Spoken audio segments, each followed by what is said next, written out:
Hello everyone, and welcome back to Mr. DarXnights. I know many of you use these videos to relax or fall asleep, so before you drift off, leave a comment and let me know where you're listening from.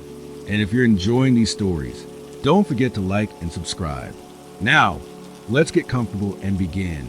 Story 1, The Watchtower Files. They always tell you the mountains are peaceful, clean air, quiet nights, no traffic, no people, no crime.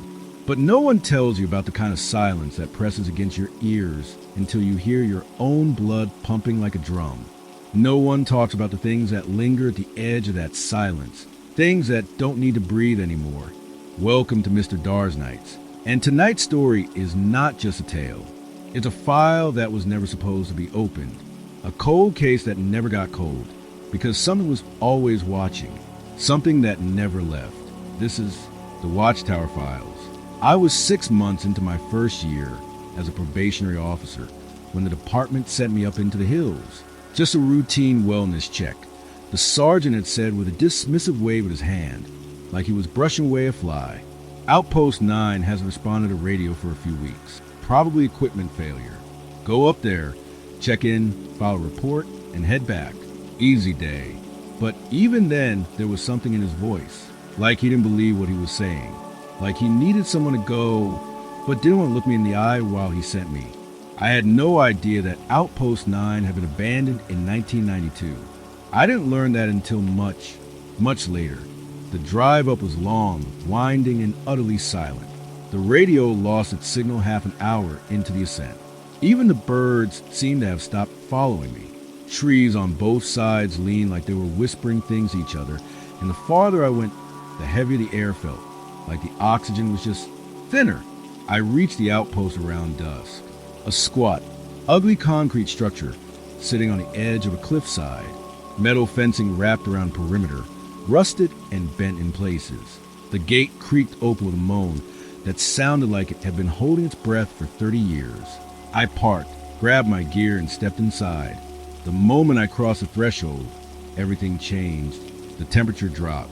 My breath came out in clouds. The air smelled old, not just dusty, but dead, like something had rotted inside the walls a long time ago, and the scent had become part of the building. Inside, the lights were dim, flickering, but still powered. That should have been my first red flag. Power to this outpost was supposed to be shut down after the 90s, but I kept walking, clipboard in hand, pretending this was just another box to tick on my probation log. Then I found the logbook. It sat on the main desk, untouched, but not dusty. The leather was cracked from age, but the pages inside were crisp, fresh, and recent. The entries were handwritten. Neat, block letters, each one dated. No gaps, not a single missed day.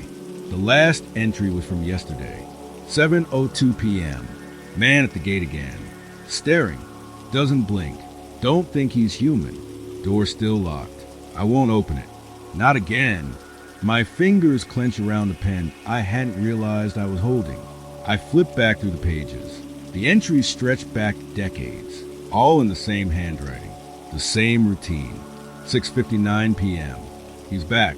I heard the metal screech. 7:01 p.m. I turned the radio off.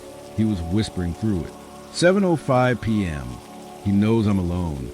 Some nights were calm, others read like fever dreams. Scribbles, doodles, an emaciated figure, long arms, no face, standing just outside the fence. There were even drawings of the watchtower itself, surrounded by dozens of those creatures. And one thing repeated over and over across all the years. Don't open the door. Don't open the door. Don't open the door. I set the logbook down and felt the first real chill of fear creep up my spine. Because I heard it then, a sound I couldn't ignore. Creak, metal, gate hinges. It was 7:02 p.m. I moved to the window, barely pulling the curtain aside. There was someone at the gate. No flashlight, no car, just standing there, tall, unmoving, not facing the building, just standing with its head tilted upward, like it was listening to the wind.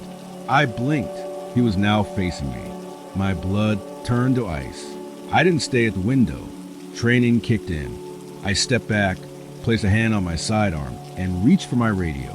Static, no signal. Even the emergency beacon light was dead. I checked my phone. 0 bars. I was completely cut off.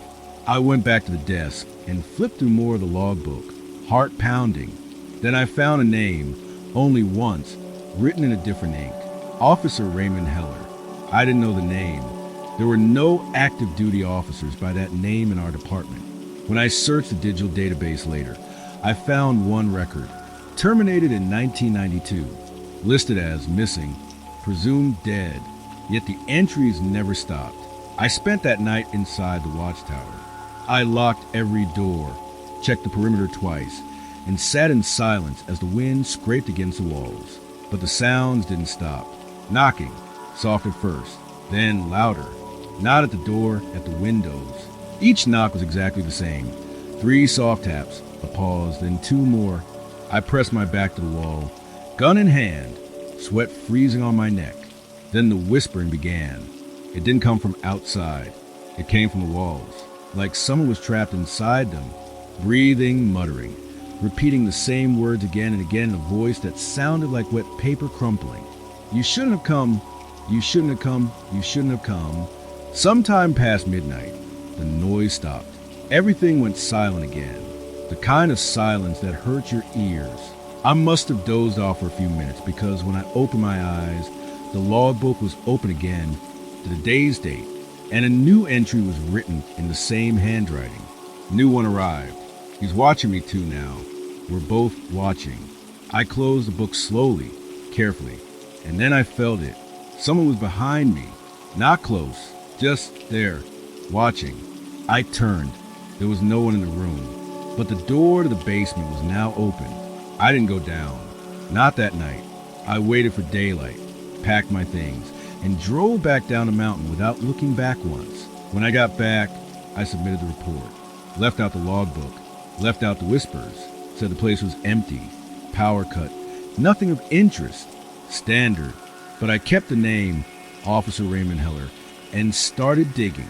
Turns out, Outpost 9 was shut down in 1992 after Officer Heller failed to report in for 2 weeks. When a team was finally sent, they found the gate torn open, the interior in shambles, and no sign of Heller. They assumed he fled or was taken, but they never recovered a body. That was 3 weeks ago. Every night since, I've dreamed of the watchtower, the same dream. I'm in the logbook. My name is written in that same handwriting, and I'm standing by the window, watching someone at the gate.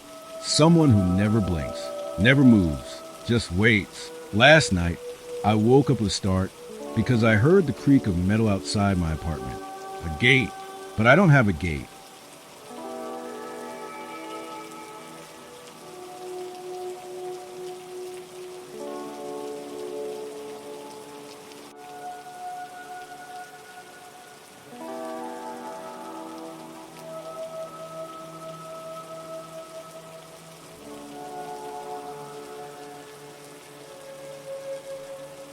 There's something strange about sleep after the mountain. You can close your eyes, but you never quite fall. It's like floating just above the surface of real rest, caught in a place where your thoughts bleed into dreams, and your dreams whisper things you don't want to hear. Every night since I came back from Outpost 9, I've felt it, that pull, like gravity doesn't work the same anymore. Like something's waiting for me to fall asleep, so it can pull me back. This time, I didn't fight it. I woke up gasping, not in my bed, but standing at the top of the basement stairs at the outpost. The door was open again. Only this time it was real. I could feel the cold concrete beneath my boots, smell the mildew in the air, see the dust hanging in the flashlight beam like tiny, watching eyes. I wasn't dreaming. I had driven back. I don't remember deciding to. Don't remember packing or starting the engine, or even the hours-long drive up the winding road. But here I was, uniform on, badge clipped, and the logbook in my hand again, open to today's date. Another entry, written in the same sharp handwriting. He's back. He heard me calling. He's going to open the door. I should have run. I should have burned the place to the ground. Instead, I took the first step into the basement. The air grew heavier the farther I descended. The stairs creaked under my weight, but not like wood, like bones, soft, cracking slightly, as if the building itself was resisting me. The flashlight flickered, and then I heard it again. You shouldn't have come, you shouldn't have come. But this time it was different. The voice was behind me, at the top of the stairs. I spun, light jerking upward, but there was no one there, just the open doorway and the black square of night beyond it. Then the door slammed shut. The flashlight blinked off. Total darkness. I stood frozen, heart pounding, listening, and from below came breathing, deep, wet, like lungs filled with stagnant water, and closer than I wanted to believe. I stepped backward, reaching for the wall. My hand brushed something cold, not concrete. It felt like skin. Then I heard the whisper again, not behind me this time, but inside my own mouth, a voice using my throat.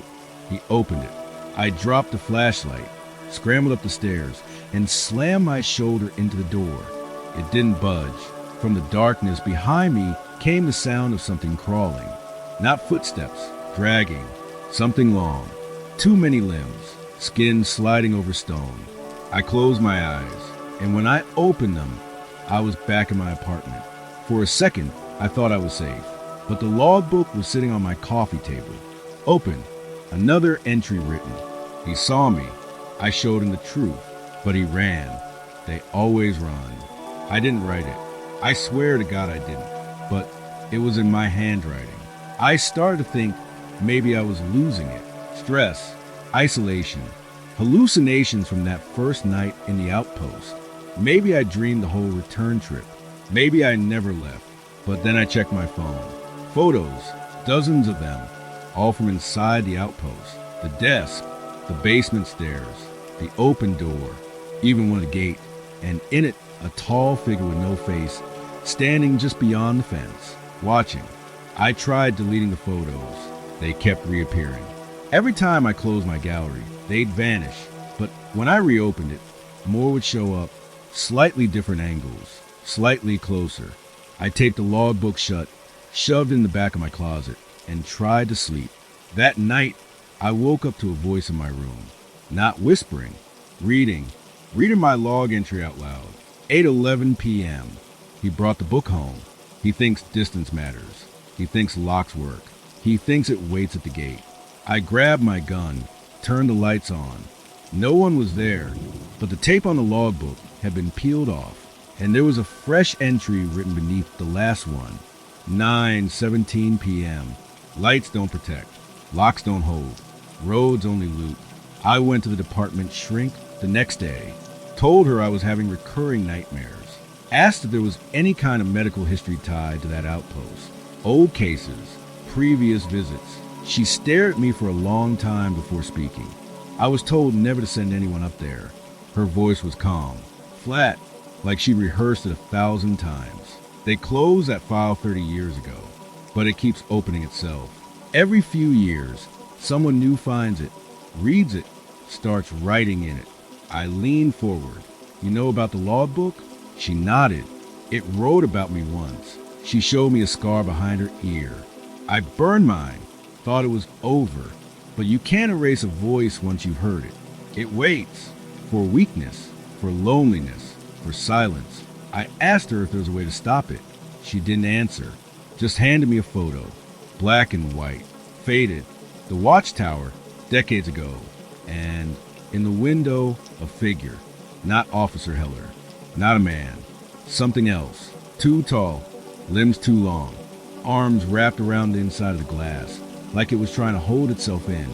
The caption on the back read, 1974, original incident, no survivors. That night, I didn't sleep. I packed, took a department SUV, drove straight to the outpost, this time with a plan. I was going to end it, burn it to the ground, salt the earth, whatever it took. But when I arrived, I realized something terrifying. The gate was already open. The building wasn't empty. Lights flickered inside. Smoke curled from the chimney. But the place had no functional fireplace. And the front door, wide open. I stepped inside with my gun drawn. The logbook was back on the desk, open to a blank page, and a pen was floating above it, writing, I approached slowly. The pen moved, scratching words into the paper in real time. 10:23 p.m. He thinks this is his decision. He thinks fire will work. He thinks he hasn't already been written in.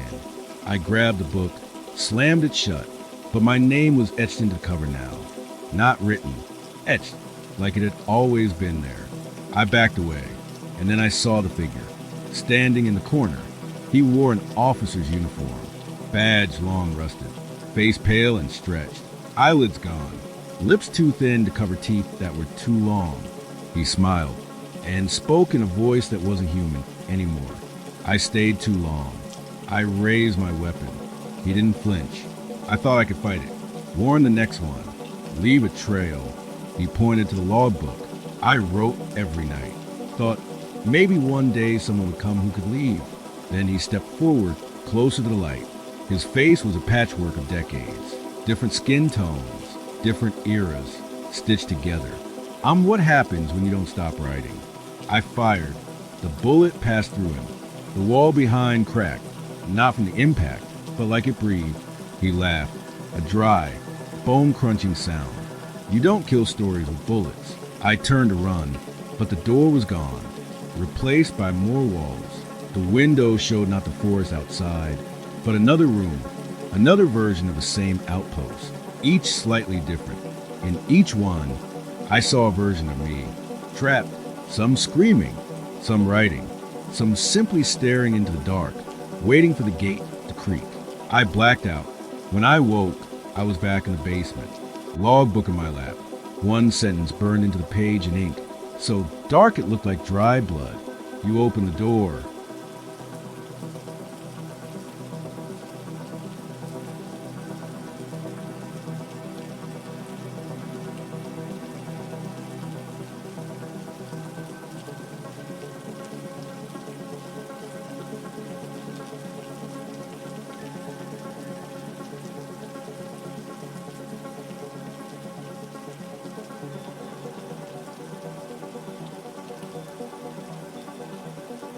You don't wake up from a place like that.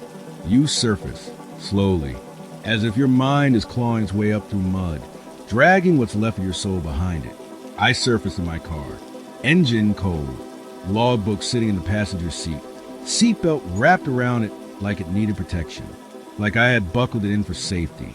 I don't remember leaving the tower. I don't remember driving, but I remember what I saw before I woke up. A wall of mirrors, not glass, reflections and eyes, dozens of them, maybe hundreds, each showing a different version of me, trapped, altered, twisted by time. And one by one, they looked at me and they smiled. I didn't go home. I couldn't. Something told me that if I went back to the city, the story would follow. The logbook would spread like mold on my walls. I'd find entries on my mirrors, my windows, even my skin. So I parked the car in a rest stop outside the forest. Just sat there, trying not to think, not to listen, because it had started whispering again. Only now it wasn't outside my head. It was me. I turned on the radio for noise, static. Then a voice came through. Calm, monotone, too familiar. Chapter 34. Log entry. Time, 11:09 p.m. Subject is attempting to interrupt narrative momentum. Denial noted. Containment procedures failing. I turned it off. The static continued. No power, no signal, but the sound wouldn't stop. That's when I saw the child, standing by the tree line, barefoot, eyes too wide, skin pale like something had drained all color from the world around her. She pointed at the car, then at the sky. I looked up and saw the watchtower floating above the trees. I should have run. I should have driven until the tank was empty. Instead, I stepped out of the car. The air was thick. No wind, no sound. Even the crickets were gone. The child was gone too. But in her place stood a door, freestanding, wooden, carved with symbols I didn't recognize. Spirals, eyes, jagged lines that seemed to twist and rearrange if I stared too long.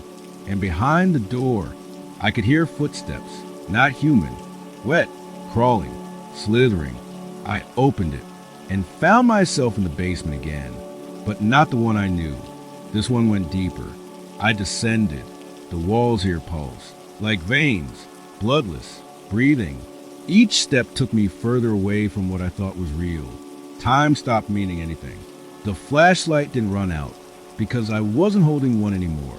Light just followed me, not helpful light, just enough to see what shouldn't be seen.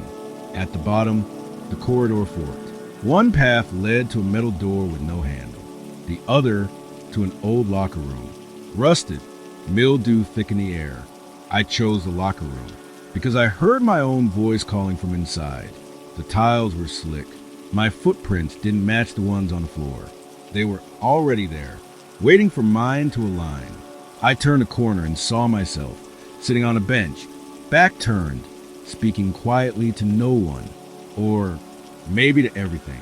She thinks she's outside now, but she's just in another version of this place. I blinked, spoke. "Who are you?" He turned. Same face, same badge, but the eyes were hollow, like burned out flashlights. "I'm the page after the one you refused to write." I backed away. He followed. "Every version of you tries to stop this. Burn the book, abandon the case, pretend it was all a dream." He grinned, mouth stretching too wide. "But it always ends here, in the place between." Suddenly, the lockers rattled. One burst open, and another version of me fell out. Eyes gouged, fingers shredded from scratching the inside of the metal. The locker door swung shut on its own, and the room went silent again. My other self just smiled. They always run. I turned and sprinted back toward the fork, but the hallway had changed. There were no doors now, only mirrors. Each one showed something I hadn't done yet. One showed me standing at the top of the tower with fire in my hands. Another showed me smiling as I handed the logbook to a child. Another showed me opening my chest and pulling out the gate key. I screamed and smashed with the mirrors. It shattered, but the shards floated, rearranged, and formed a new reflection. Not me, not human. Something wearing my skin like a costume. I fell backward, hit the floor, and heard the door behind me creak open. The metal door, the one with no handle. Something had opened it for me. Or maybe something had let me think I chose it. I stood, trembling, and stepped through. Beyond it was a room made entirely of pages. Ceiling, walls, floor, all written in the same looping ink, all whispering in hundreds of voices, layered desperate, some laughing, some screaming. In the center of the room stood a desk. On it, the logbook, open to the next blank page, and a chair, waiting. I stepped forward, and the room went quiet. Then a single voice echoed all around me. The story doesn't end until the last word is written. I looked down. My hand was already holding the pen. I tried to drop it. My fingers wouldn't listen. Then I felt my arm move, not by choice, and I began to write. 11:59 p.m. He thought he could choose. He thought the book didn't know. But now he writes because he must. Because if he stops, it writes without him. I screamed, but the pen kept going, and the door behind me slammed shut. I don't know how long I stayed there, writing, crying, bleeding ink from my fingertips. Every memory I ever had began to fade. Names, faces, even my own voice. Until I didn't remember who I was, only who the book said I used to be. Then one day, the page turned on its own, and I saw a name I didn't recognize. Officer Daniel Crow. I whispered it. The pen twitched. The voice in the walls spoke again. A new writer. I screamed one last time as the page tore itself from the binding, and I faded. And somewhere in a different part of the world, a young officer named Daniel Crow finds an old file. Unmarked. Outpost 9. No case number. No date. But inside a logbook and a note, handwritten, tucked between the pages. It reads, "Don't read out loud. Don't answer the voice. Don't go alone." Beneath it, a single line, not in pen, but burned into the paper. The watchtower never empties. It only waits. He didn't remember falling asleep. But Daniel Crow awoke in the passenger seat of a police cruiser, parked at the edge of a mountain trail that hadn't seen tire tracks in over 3 decades. It was quiet, too quiet. Even the engine made no sound, as if the mountain had swallowed every hum and heartbeat and tucked it beneath layers of snow, wind, and time. The file on his lap was open. The logbook rested beside it, still warm. He hadn't opened it. Not yet, but the last page had already changed. New words scratched in shaky ink. You are not alone. Welcome to the tower. His breath fogged the windshield. Outside, mist curled through the trees like fingers searching for skin. The silhouette of the old watchtower loomed above the pines, tall and narrow, leaning just slightly to one side. A wooden spine on a mountain of bones. He blinked once. The tower blinked back, just for a moment. A single upper window flashed, like a flicker of lightning with no storm behind it. Daniel's training said, don't go in blind. His gut said, burn it down. But his hand, it reached for the logbook and opened it.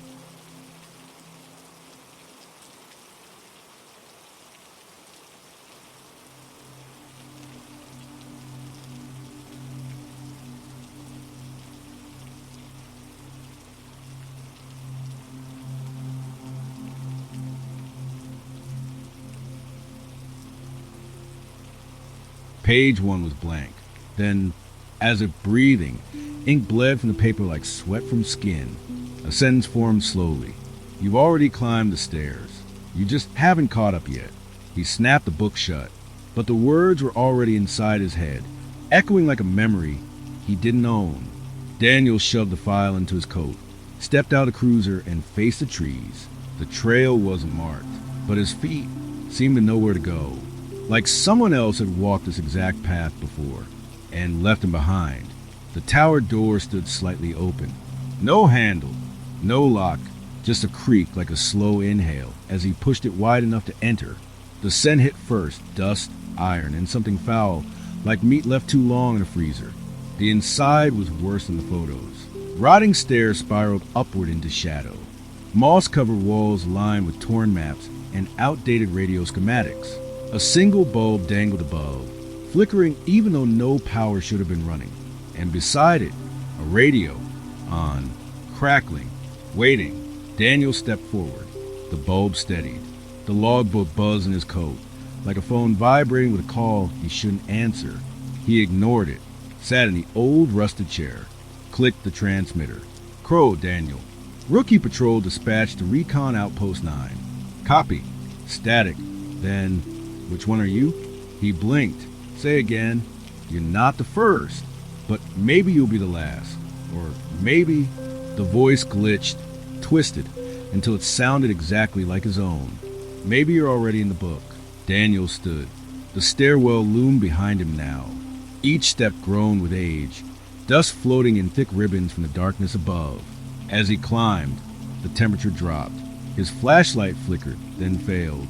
But light still followed him, faint, sickly, like moonlight filtered through milk. The second floor held nothing but empty beds, blank ID tags, dried mud on boots that hadn't moved in years. Then one of the beds creaked. He turned sharply. A single set of fresh footprints led from the bed to the wall and vanished halfway there, just gone, like the person had stepped out of the world. He reached the third floor, the observation deck. Windows surrounded the room, all facing dense forest and cliff edges. Beyond them, mist, silence, and the blinking red light of his cruiser far below. But in the center of the room was what made him stop cold. The logbook, another one, already open, a pen beside it, and on the page, "Welcome, Daniel Crow. Let's begin your shift." He hadn't written it, but it was in his handwriting. Same slant, same pressure. Even the way he made his lowercase g's. His breath froze in his chest. Then the window across from him cracked. Not shattered, just a hairline split, starting from the center and growing. Daniel backed away. The radio on the desk flared to life again. This time it whispered, not in English, not in any known language.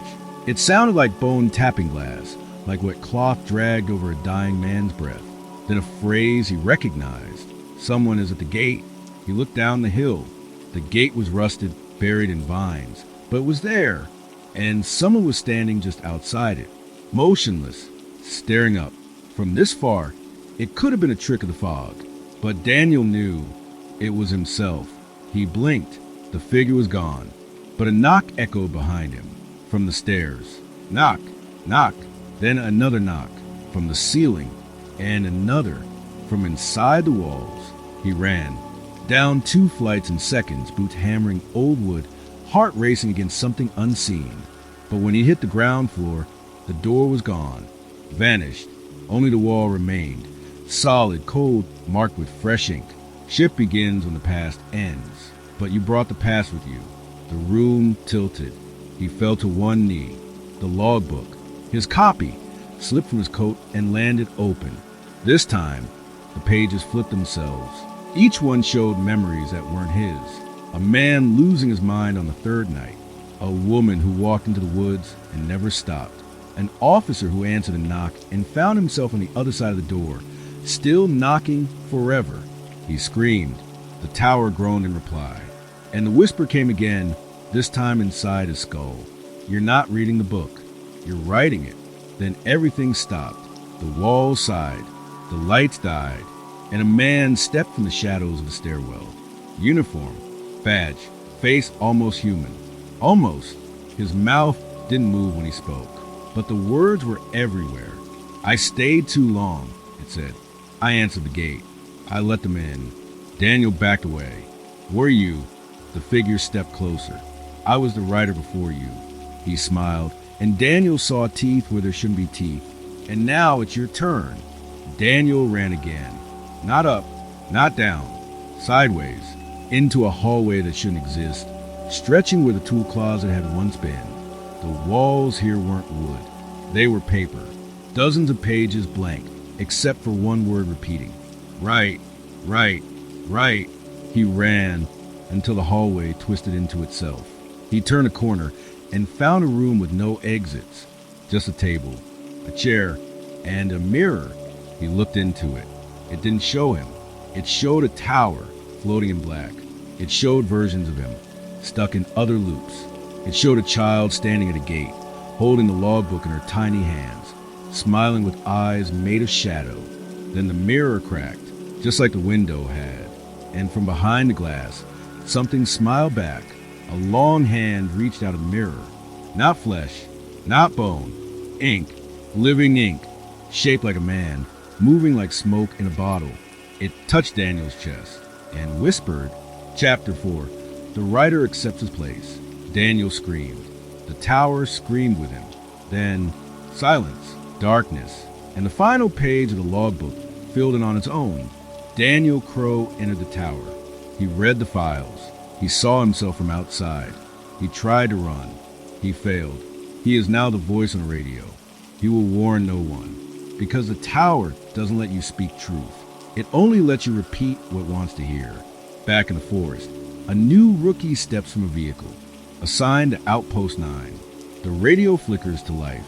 A voice crackles through. Chapter 1. Log entry. Time, 11:09 p.m. Subject is arriving. Observation required. Do not engage. Let him open the book. Story 2. 911 from the grave. It was a kind of night that made Ethan Williams wish he had never taken the night shift. The station was silent. The walls seemed to absorb sound, leaving only the soft hum of the fluorescent lights overhead. Ethan sat at the dispatch desk, staring at the blinking red light on the phone. His shift was barely 2 hours in, but already he could feel the weight of the isolation settling in, the loneliness of a night spent in the dark corners of the police precinct. His colleagues had warned him about the graveyard shift, the slow hours when nothing ever seemed to happen, when the city was as empty as the precinct. They'd chuckled, told him to get used to the quiet. But Ethan couldn't shake the feeling that something about this place was off, like it wasn't just a night that was empty, but the very air he breathed. It felt heavy, oppressive, as if it was waiting for something. He glanced at the clock. 3:15 a.m. He was counting down the minutes until his shift ended. Just a little longer, and he could go home, back to the comfort of his small apartment, where things were normal.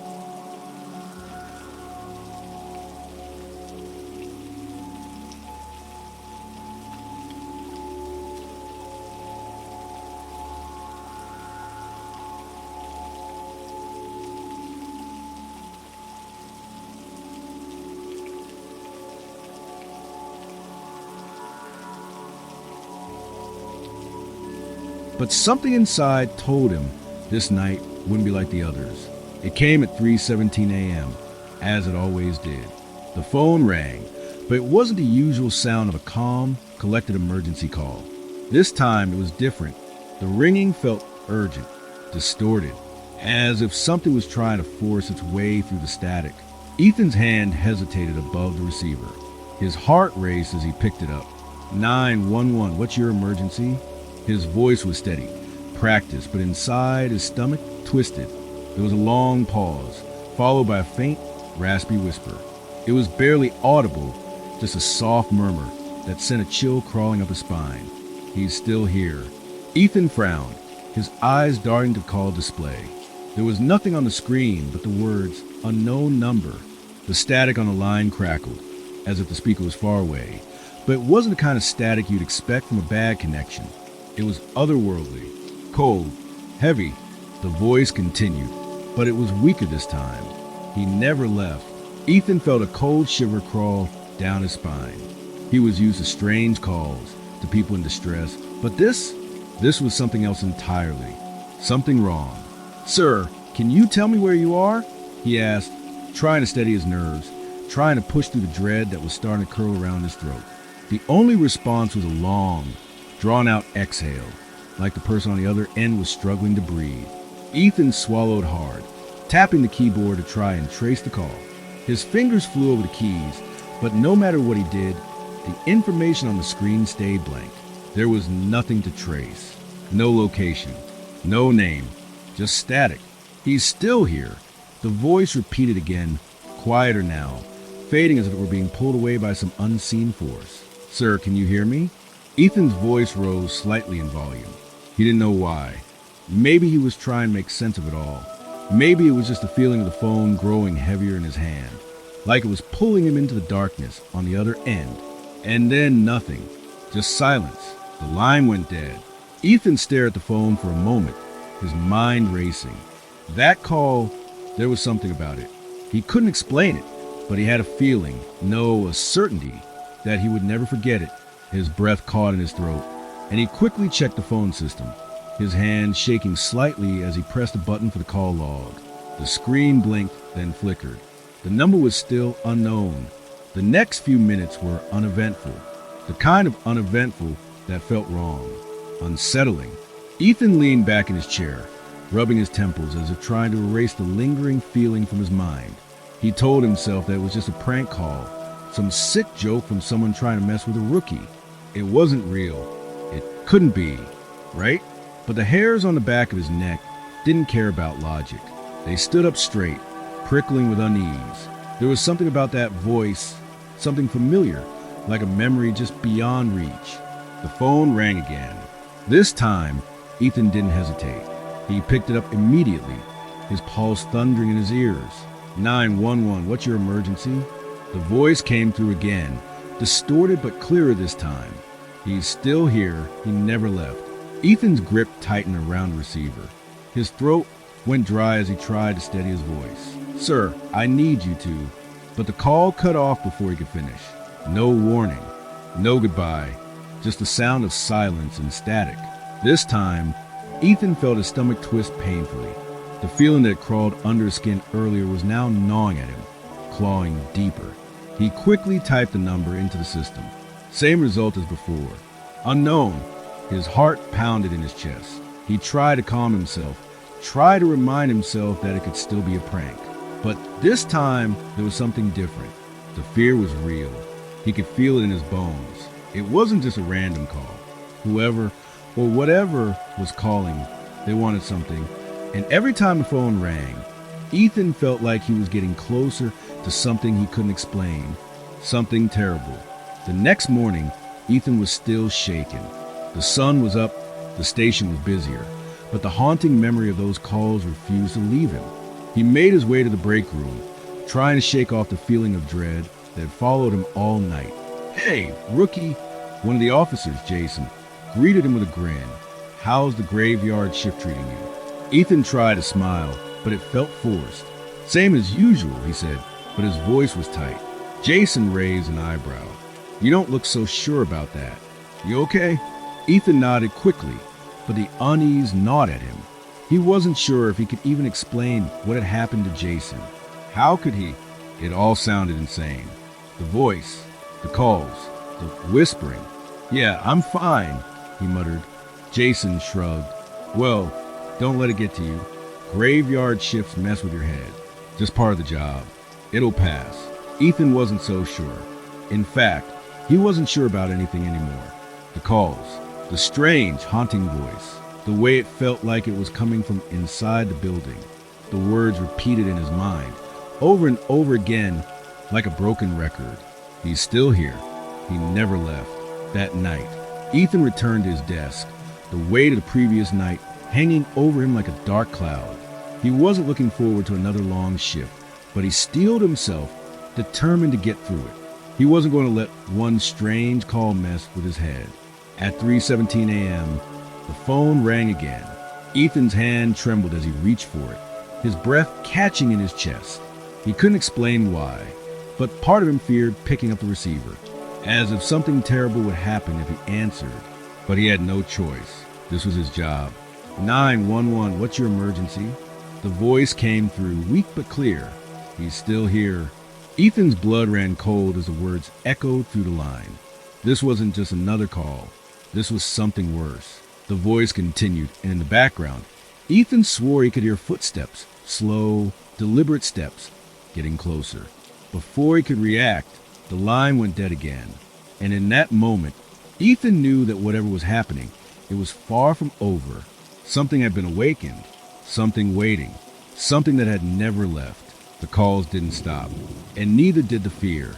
Ethan's eyes shot open in the dimly lit dispatch room, the same darkness he had grown to dread. The call had come again, just as it always did at exactly 3:17 a.m. The static-filled whispers still echoed in his mind, every syllable wrapping around his thoughts like a tightening noose. He's still here. He never left. He hadn't told anyone about the calls. Not yet. He couldn't. What would they think of him? A rookie, already losing his grip on reality after only a few nights on duty? But as each hour passed, the weight of the silence that followed the call became unbearable. He shifted in his chair, rubbing his face as if the motion could erase the creeping terror pooling in his gut. This wasn't normal. It wasn't just a prank. The voice on the other end of the line felt too real. The fear, the desperation, he could almost feel it on his skin. It was as if the call wasn't just a voice through a phone, but an intrusion into his very soul.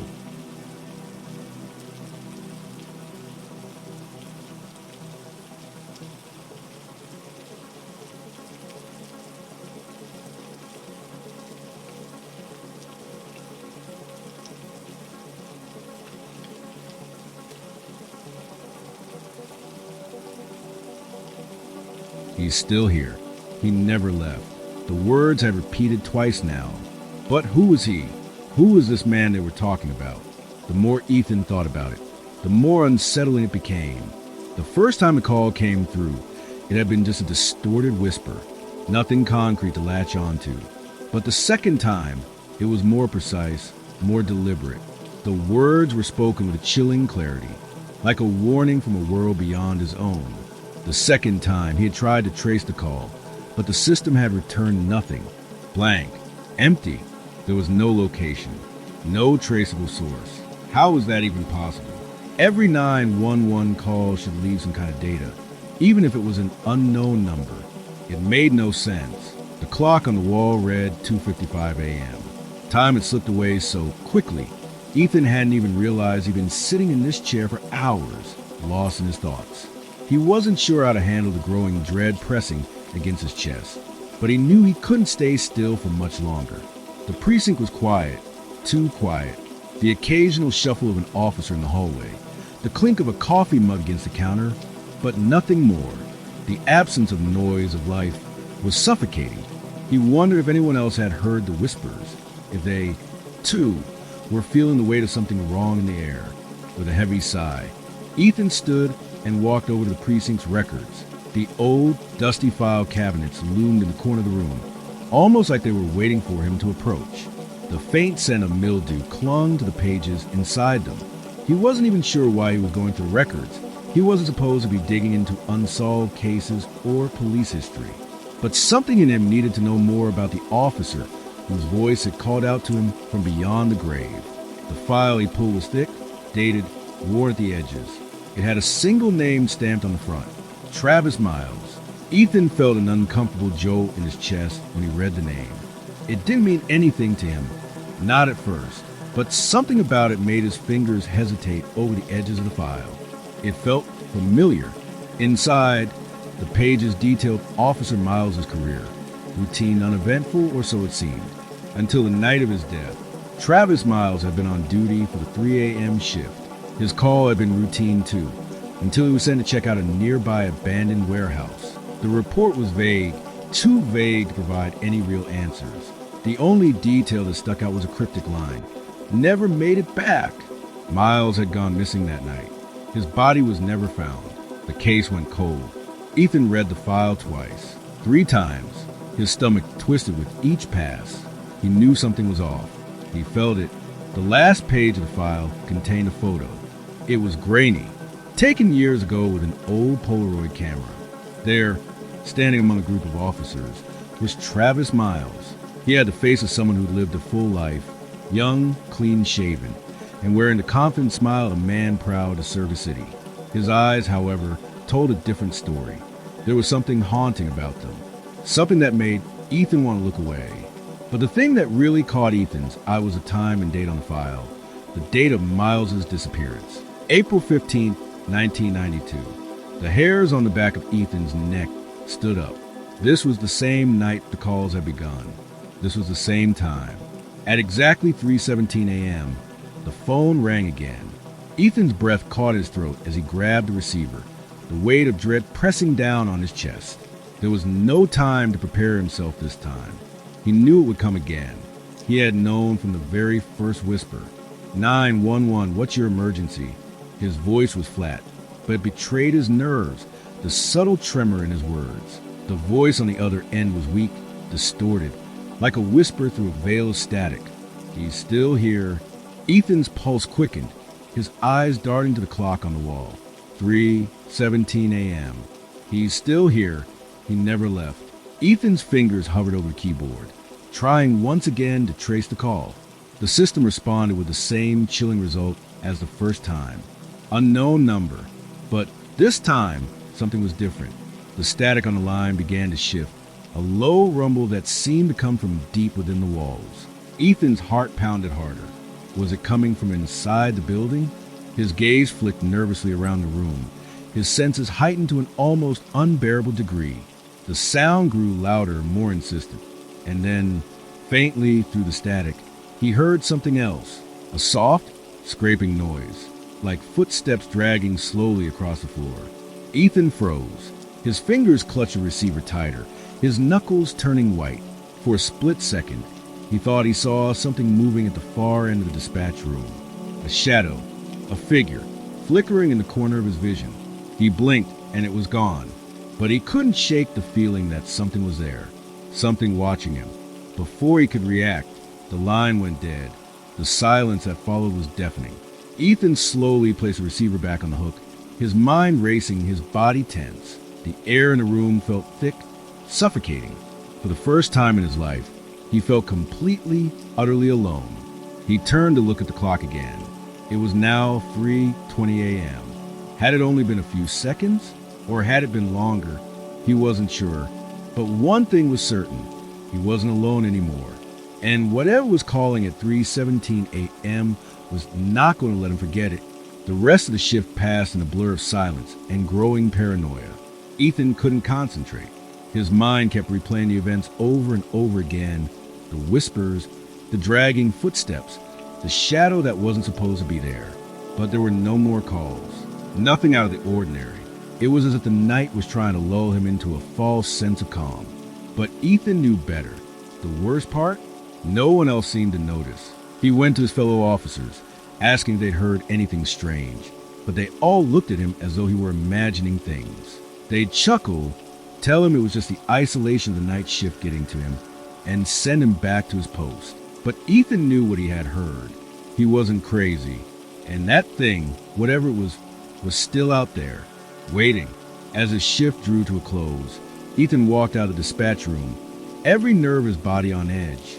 The sound of his footsteps echoed in the empty hallway, too loud in the silence. He glanced over his shoulder, half expecting to see someone or something watching him, but there was nothing. The door slammed shut behind him as he left the precinct, his mind swirling with questions, dread gnawing at his thoughts. Who had been calling him? Why had they called at 3:17 a.m.? And why did it feel like he was being pulled into something he couldn't escape? The sun had barely risen when Ethan returned to the precinct the following evening. The weight of the previous night's events still lingered over him, like a dark cloud threatening to burst at any moment. His sleep had been fitful, more like a collection of fragmented dreams, each one more disturbing than the last. And in every dream, he kept hearing the same thing. He's still here. He never left. The whispers had become part of him, creeping into his thoughts even in his waking hours, dragging him deeper into the fear that was beginning to consume him.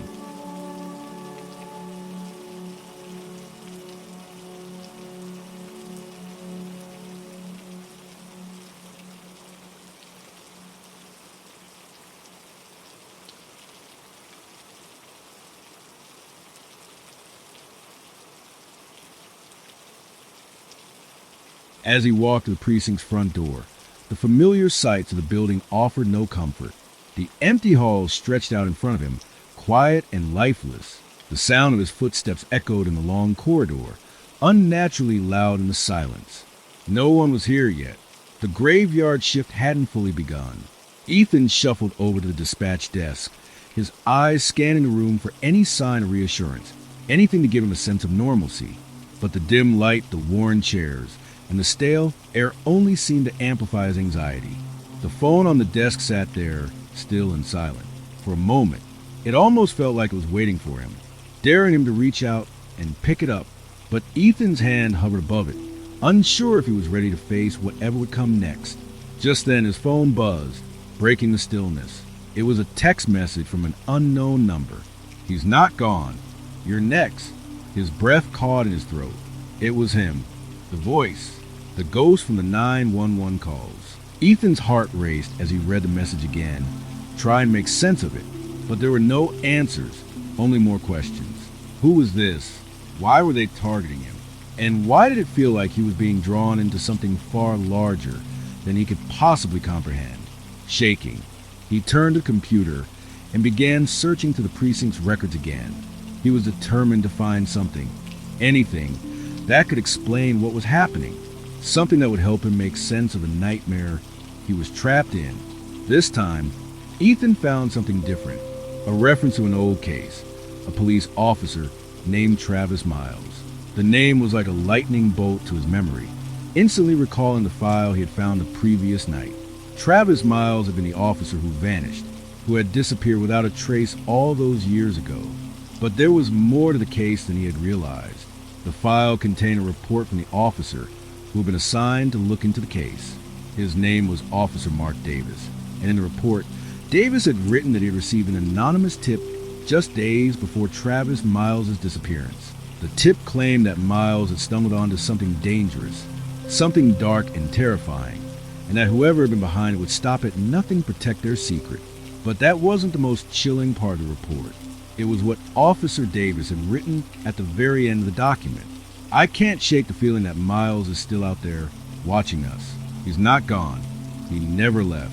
The hairs on the back of Ethan's neck stood up as the realization hit him like a tidal wave.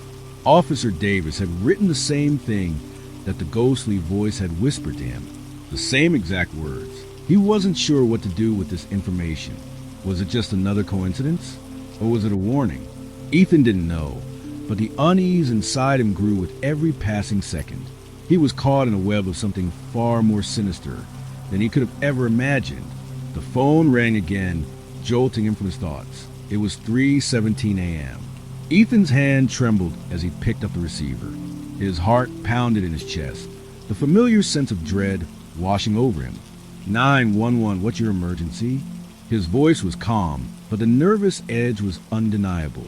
The silence on the other end was thick and heavy, the kind of silence that seemed to stretch on forever. Ethan held his breath, waiting for the inevitable. And then it came just as he expected. He's still here. He never left. The voice was even more distorted than before. But there was something else now. A slight, almost imperceptible click, like someone was watching him. Ethan's blood ran cold as he turned his head, scanning the dispatch room.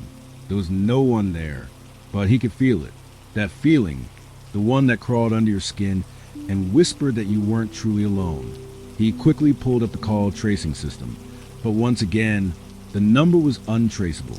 It was as if the call was coming from nowhere and everywhere at once. A cold sweat broke out across Ethan's forehead. He was losing his grip on reality. The lines between the living and the dead were starting to blur, and he had no idea how to stop it. The whispering voice continued, growing louder in his ear. He's still here. He never left.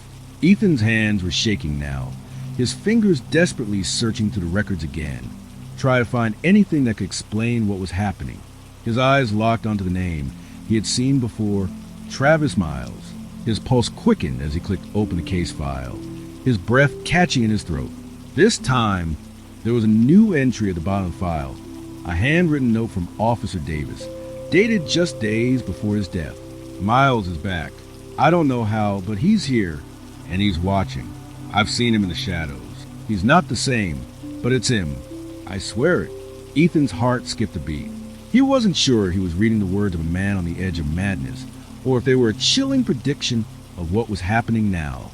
The call ended abruptly, leaving Ethan alone in the silence of the dispatch room once again. He wanted to scream, to run, to tear the walls down and escape from the mounting horror, but he couldn't. Something was keeping him here. Something had chosen him. A soft scraping sound echoed through the room. Ethan's blood ran cold. It was the same dragging sound he had heard the night before, the sound of footsteps, slow and deliberate, coming from the far corner of the room. His eyes darted to the shadows, searching for the source of the noise. But there was nothing. Nothing except the feeling of being watched. The scraping sound came again, this time louder. Ethan turned toward the sound, his body frozen in place. A shadow moved at the edge of his vision, just beyond the farthest corner of the room. Ethan's breathing quickened, his heart thundering in his chest. He knew what he had to do. Even though he didn't want to, he had to confront it. Whatever it was, he stood up slowly, his legs unsteady as he made his way toward the corner of the room. The air around him felt thick, suffocating. Every step seemed to bring him closer to something he couldn't escape. The shadows seemed to grow darker, more oppressive.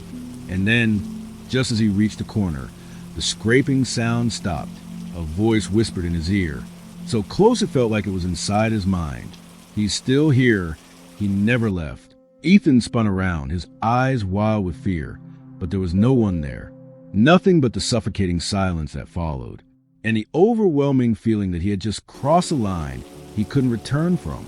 As he stood there, breathless and trembling, Ethan knew one thing for certain. Whatever was haunting him, whatever had been haunting this precinct for years, it wasn't going to let him go. Not now. Not ever.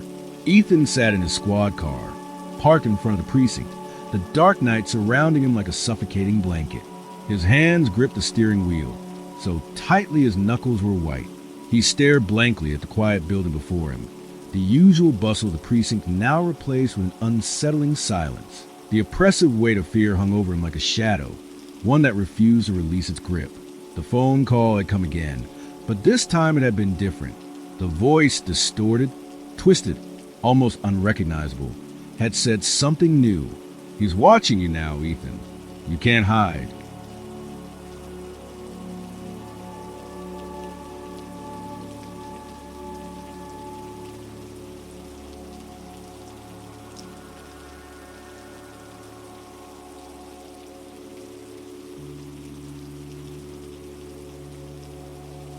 He had traced the call as best he could, but it led to nowhere, just like the others. Each attempt to unravel the mystery only deepened the darkness, pulling him further into the nightmare. "Who are you?" he whispered to the empty car, his voice barely audible. "What do you want from me?" The question was out there, floating in the air, unanswered. The eerie, whispering voice was becoming more than just a haunting sound. It was becoming a constant presence, something that was inside him now, something that wouldn't let him go. Ethan had spent hours going over everything, every file, every case report, every note. It was as if Travis Miles' ghost had infected the entire precinct, turning every scrap of paper, every unread email, every piece of data into a clue leading him to something darker than he could comprehend. But no matter how hard he tried to escape it, there was one inescapable fact. The calls were happening because of him. He was being targeted, and whatever this was, it had been waiting for him. Taking a deep breath, Ethan started the car, the engine's rumble providing some small comfort. He needed answers, and there was only one place he hadn't looked yet, the old records vault beneath the precinct. There had to be something down there, something no one had thought to look at in years. The drive there felt like it took forever, the familiar streets now twisting in the dim light of the street lamps. Each turn felt like a step deeper into the abyss. When he finally arrived, he parked behind the precinct, the only light coming from a flickering overhead bulb above the back door. His pulse raced as he stepped out of the car, locking it behind him. The air was cold, biting against his skin, but was nothing compared to the chill running down his spine. As he approached the door leading to basement, he felt the weight of the darkness pressing down on him. The door creaked open, revealing the narrow staircase leading down into the bowels of the building. The smell of musty paper and dust filled the air as he descended into the darkness. Every step seemed to echo through the emptiness, each footfall louder than the last. When he reached the bottom, he fumbled for the light switch, finally flooding the room with weak fluorescent light. The room was a maze of old filing cabinets and boxes, all stacked haphazardly against the walls. It was a place forgotten by time, a tomb of records that had long been deemed irrelevant. But Ethan knew there was something down here. He could feel it in his bones. He started rifling through the nearest box, pulling out file after file, each one older than the last. Case reports, incident logs, officer evaluations. Nothing that felt significant, nothing that stood out, until he found a file marked Travis Miles, missing. His heart skipped a beat as he pulled the file out, the old paper crackling in his hands. The file was thick, filled with detailed reports, photos, and witness statements. Everything about Miles's disappearance was here, but something felt off about the way the file was organized. There were gaps, sections of the report that had been marked out with thick black lines, entire pages missing. Ethan's hands trembled as he flipped through pages, his eyes scanning for any hint of the truth behind the disappearance. The story was as he remembered it. Officer Miles had been on a routine patrol in the mountains, investigating reports of strange activity. But what stood out now, what he hadn't noticed before, was the name of the officer who had been assigned to his case. Officer Mark Davis. Ethan froze, the blood draining from his face. The same name from the report he had found earlier, the same officer who had written those chilling words. He's still here. He never left. He couldn't believe it. Mark Davis had been the last person to see Travis Miles alive. And now, Ethan was staring at a connection that was too unsettling to ignore. Mark Davis's final report was the last entry in the file, dated a few days before his own disappearance. The report was brief, the handwriting shaky. It read, "I've found him. I've seen him. He's still alive, but not the way he was. There's something wrong with him. Something wrong with this whole place.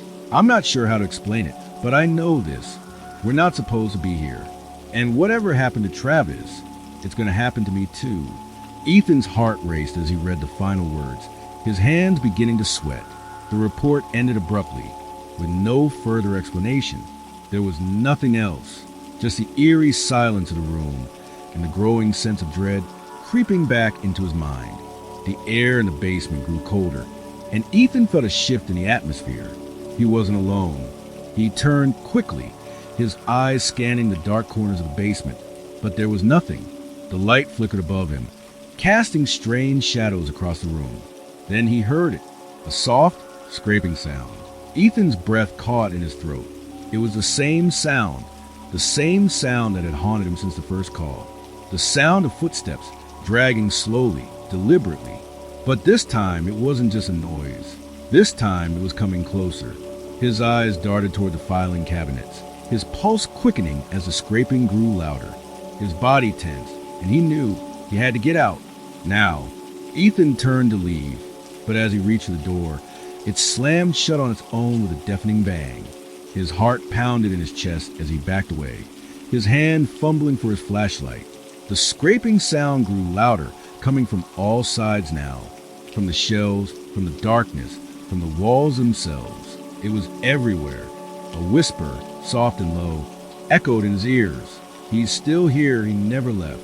Ethan's blood ran cold as he spun around, his eyes locking onto the figure standing in the doorway.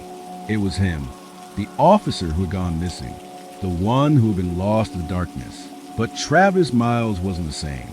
His eyes were hollow, empty pits of blackness. His skin was pale and stretched tight over his bones, and his mouth was twisted into a grotesque smile, one that didn't belong on a human face.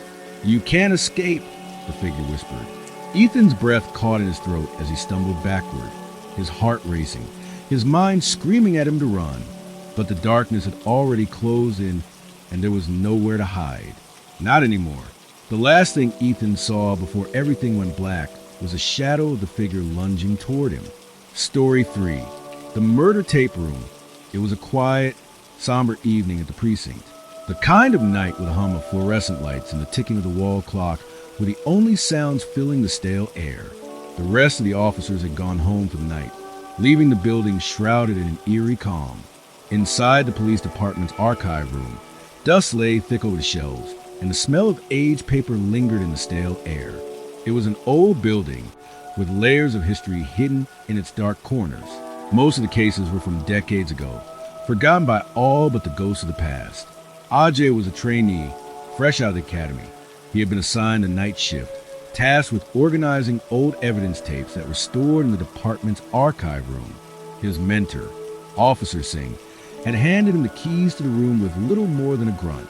"Just go through them and organize them in order," Singh had said, his face expressionless. "Nothing too complicated. Just don't break anything."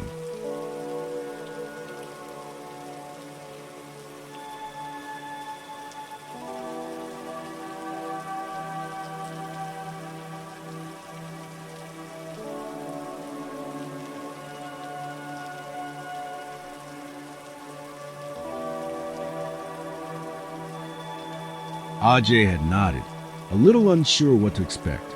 As he stepped into the room, the dim light from a single flickering bulb did little to reveal its contents. Old filing cabinets, crammed with case files, lined the walls. In one corner, a dusty VCR sat, with a pile of old VHS tapes stacked beside it. He had no idea what he was about to stumble upon.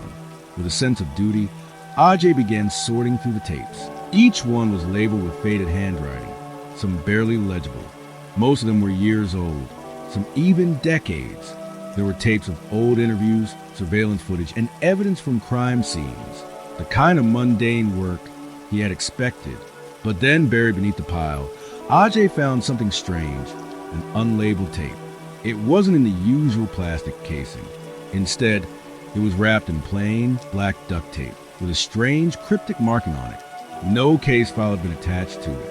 No information, just the tape. Curiosity got the better of him, and he carefully unwrapped the black tape, revealing an old, worn-out VHS tape. He turned it over in his hands, his mind racing with questions. Why was this tape here? Who had put it there? And most of all, why was there no record of it in the files? Without thinking much about it, he shoved the tape into the VCR and pressed play. The screen flickered for a moment before it settled into a grainy black and white image. A dimly lit room came into view, an old, dirty, and almost claustrophobic room. In the center of the room, a figure was sitting bound to a chair, their face obscured by shadows. The room was eerily silent, except for the faint sound of breathing. Ajay leaned in closer, the grainy image making it difficult to make out much detail. But something about the scene made his stomach churn. There was an oppressive sense of dread that hung in the air, as though something terrible was about to happen. The camera shifted, and AJ's heart froze. The victim, a man in his 30s, looked strangely familiar. His hair was dark and slightly unkempt, his eyes wide with fear. The man's clothes were torn and bruises marred his face, making him look like he had been through hell. But it wasn't the victim's face that made AJ's breath catch in his throat. It was the unmistakable feeling that this man looked too familiar. The face, the features, They were almost identical to his own. Ajay recoiled in disbelief, his fingers shaking as he gripped the armrest and chair. This can't be real, he muttered under his breath. It's just a coincidence. But the more he watched, the more it seemed impossible to deny. The victim's eyes were filled with the same helpless fear Ajay had seen in his own reflection that morning. His heart was pounding in his chest now, his breath coming in shallow gasps. The camera zoomed in on the victim's face, and Ajay saw the unmistakable hint of terror that seemed to mirror his own. The victim tried to scream, but the sound was distorted, the tape malfunctioning at that exact moment.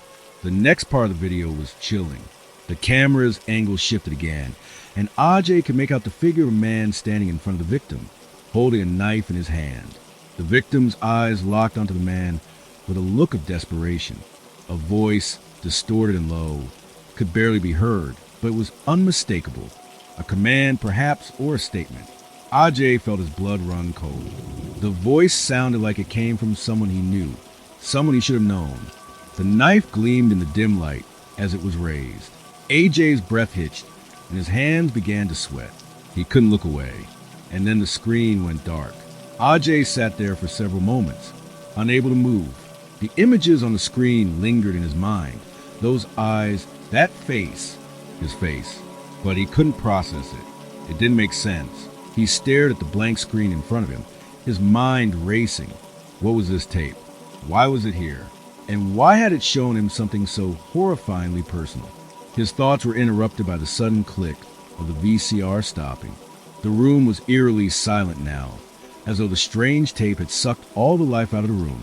Ajay's hand shook as he reached for the remote, turning the TV off. His mind couldn't stop racing. Thoughts tangled with confusion, dread, and fear. Who was the victim in the video? Why had the tape shown him his own face? Was it some kind of sick joke? A warning? His instinct screamed at him to leave, to get out of that room and never look back. But his curiosity wouldn't let him. Ajay picked up the tape, his hands trembling as he examined it once more. His eyes widened as he saw something he hadn't noticed before. A small, handwritten note on the tape's casing, written in faded ink. It simply read, "If you watch, you die." A chill ran down his spine. Was this some kind of sick prank? Or was it something more? Something far more sinister? Unable to shake the feeling that something terrible was about to happen, Ajay quickly shoved the tape back into its black casing and placed it back on the shelf. He couldn't stay here any longer. He had to get out. But as he turned to leave, he heard something, a sound. It was faint at first, just the softest sound of shuffling footsteps behind him. He spun around, his heart racing. There was no one there, just the emptiness of the archive room, the dusty shelves, and the sound of his own breath echoing in his ears. But the dread that had settled over him lingered, heavy in the air. The tape was more than just a recording. It was a curse, a warning, and now he had seen it. Now he was part of it. The next day felt strangely suffocating for Ajay. The night he spent in the archive room replayed in his mind over and over again, each thought heavier than the last. He couldn't shake the image of the victim's face, the way it mirrored his own. The note on the tape, "If you watch, you die," kept echoing in his mind, its words growing louder and more urgent as time passed. It was hard to focus on anything as he sat in his small cubicle in the precinct. The constant clicking of keyboards, the murmur of voices from other officers, and the dull hum of fluorescent lights only added to his mounting anxiety. Every time someone walked past his desk, he couldn't help but glance up, half expecting to see the same disturbing face from the tape staring back at him. But each time, it was just another officer going about their business. Ajay's hands were clammy as he rested his head in his hands, trying to steady his nerves. The scene from the tape, the face, the voice, it was all so surreal. He wanted to believe it had been a mistake, just an old piece of evidence someone had discarded without realizing its true significance. But deep down, Ajay knew that couldn't be the case. There was something much darker at play, something far beyond his understanding. He rubbed his eyes and sighed. "I need to get out of here," he muttered to himself, standing up from his desk. The precinct was quiet, most of the officers out on patrol. He'd been working non-stop since his shift started, and the weight of it all was getting to him. He needed a break. As he walked toward the break room, His phone buzzed in his pocket. He pulled it out, half expecting it to be his mother checking in, but instead, it was a text from Officer Singh, his mentor. Ajay, I need to talk to you about the tape. Come to my office when you're free.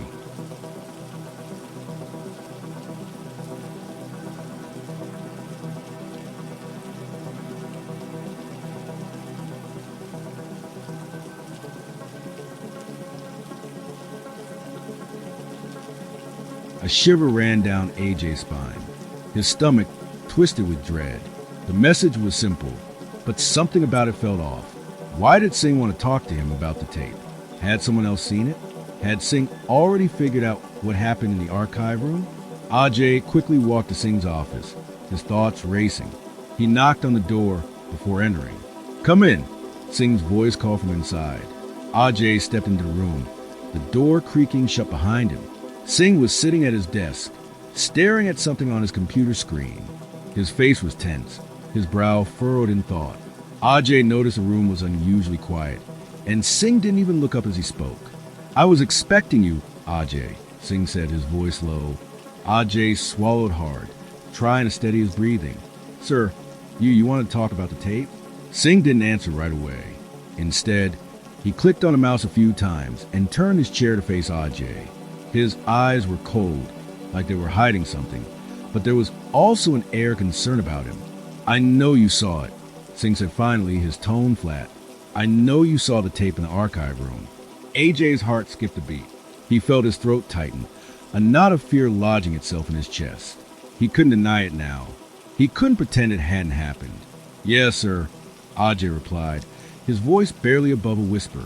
But how did you know? Singh leaned back in his chair, his hands folded in front of him. Because this isn't the first time someone has watched it.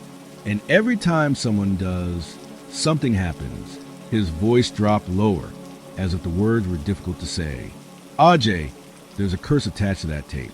It's been passed around in this department for years, but no one dares to talk about it. AJ's pulse quickened, his mind struggling to keep up. A curse? Singh nodded, his expression grim.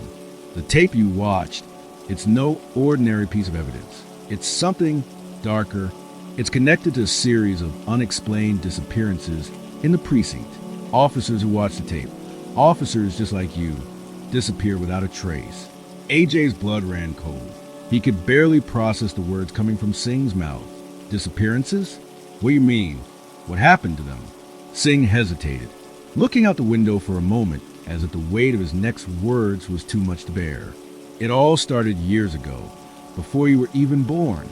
There was a case, one that was swept under the rug, a murder that was never fully investigated, a crime that was never solved. But there was a video that no one wanted to watch, no one dared to. AJ's breath caught in his throat. The tape? Singh nodded. Yes, the tape is part of the case. It was found in an abandoned house, a house where a police officer had been brutally murdered. The officer's body was never found, but the tape was left behind, with disturbing footage of the crime. AJ's hands began to shake as the pieces of the puzzle slowly started to form. So what happens to the officers who watch it?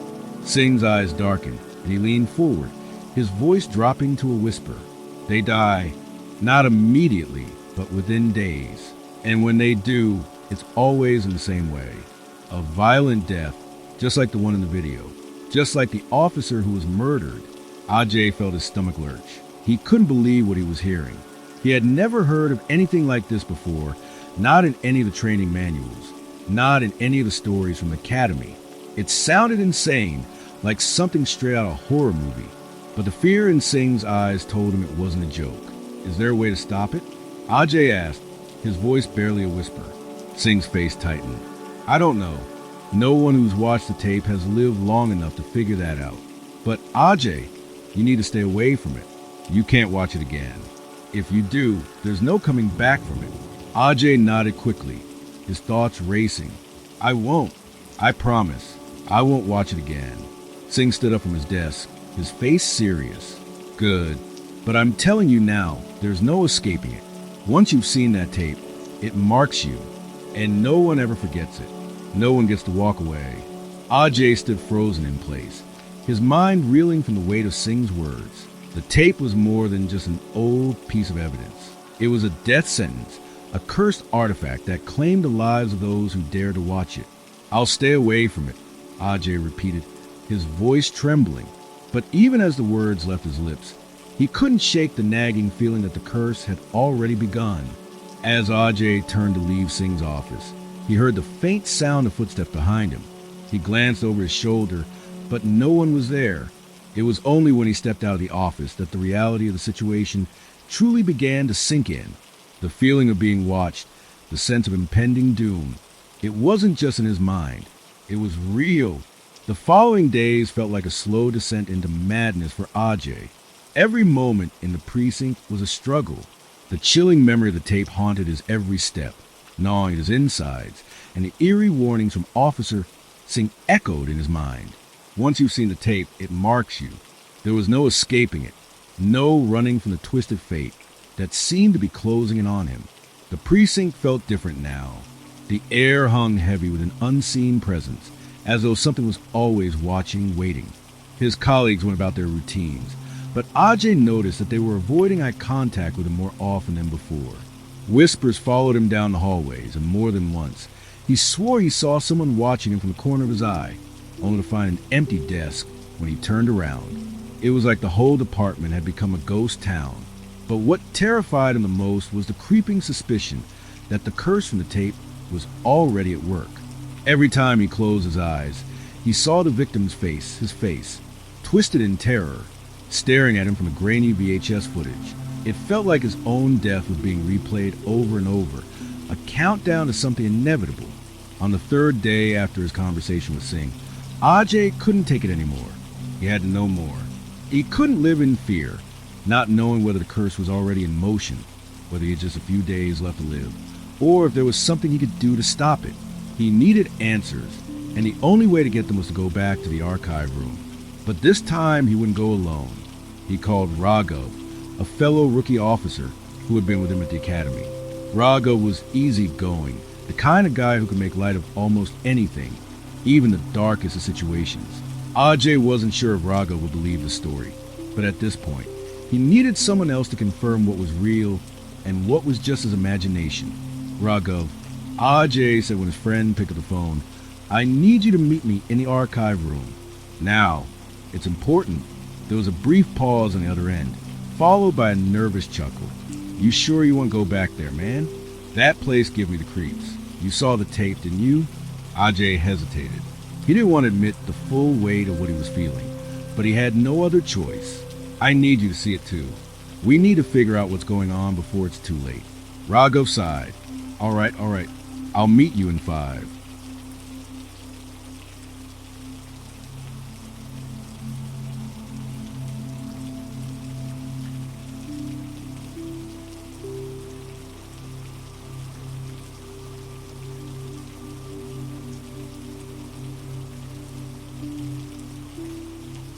When Raghav arrived, Ajay was already pacing in front of the archive room, his hands shoved into the pockets of his jacket, trying to calm his nerves. He knew what had to be done, but the thought of watching that tape again, of opening that door, made his stomach churn. "Ajay, man, you okay?" Raghav asked, stepping up to him. His voice was light, but there was a noticeable edge of concern in it. "You look like you've seen a ghost." "I feel like I have," Ajay muttered. He glanced at the locked door of the archive room, then back at Raghav. "This is it. I need you to see what I saw." Raghav raised an eyebrow but didn't argue. He just nodded and followed Ajay as he unlocked the door.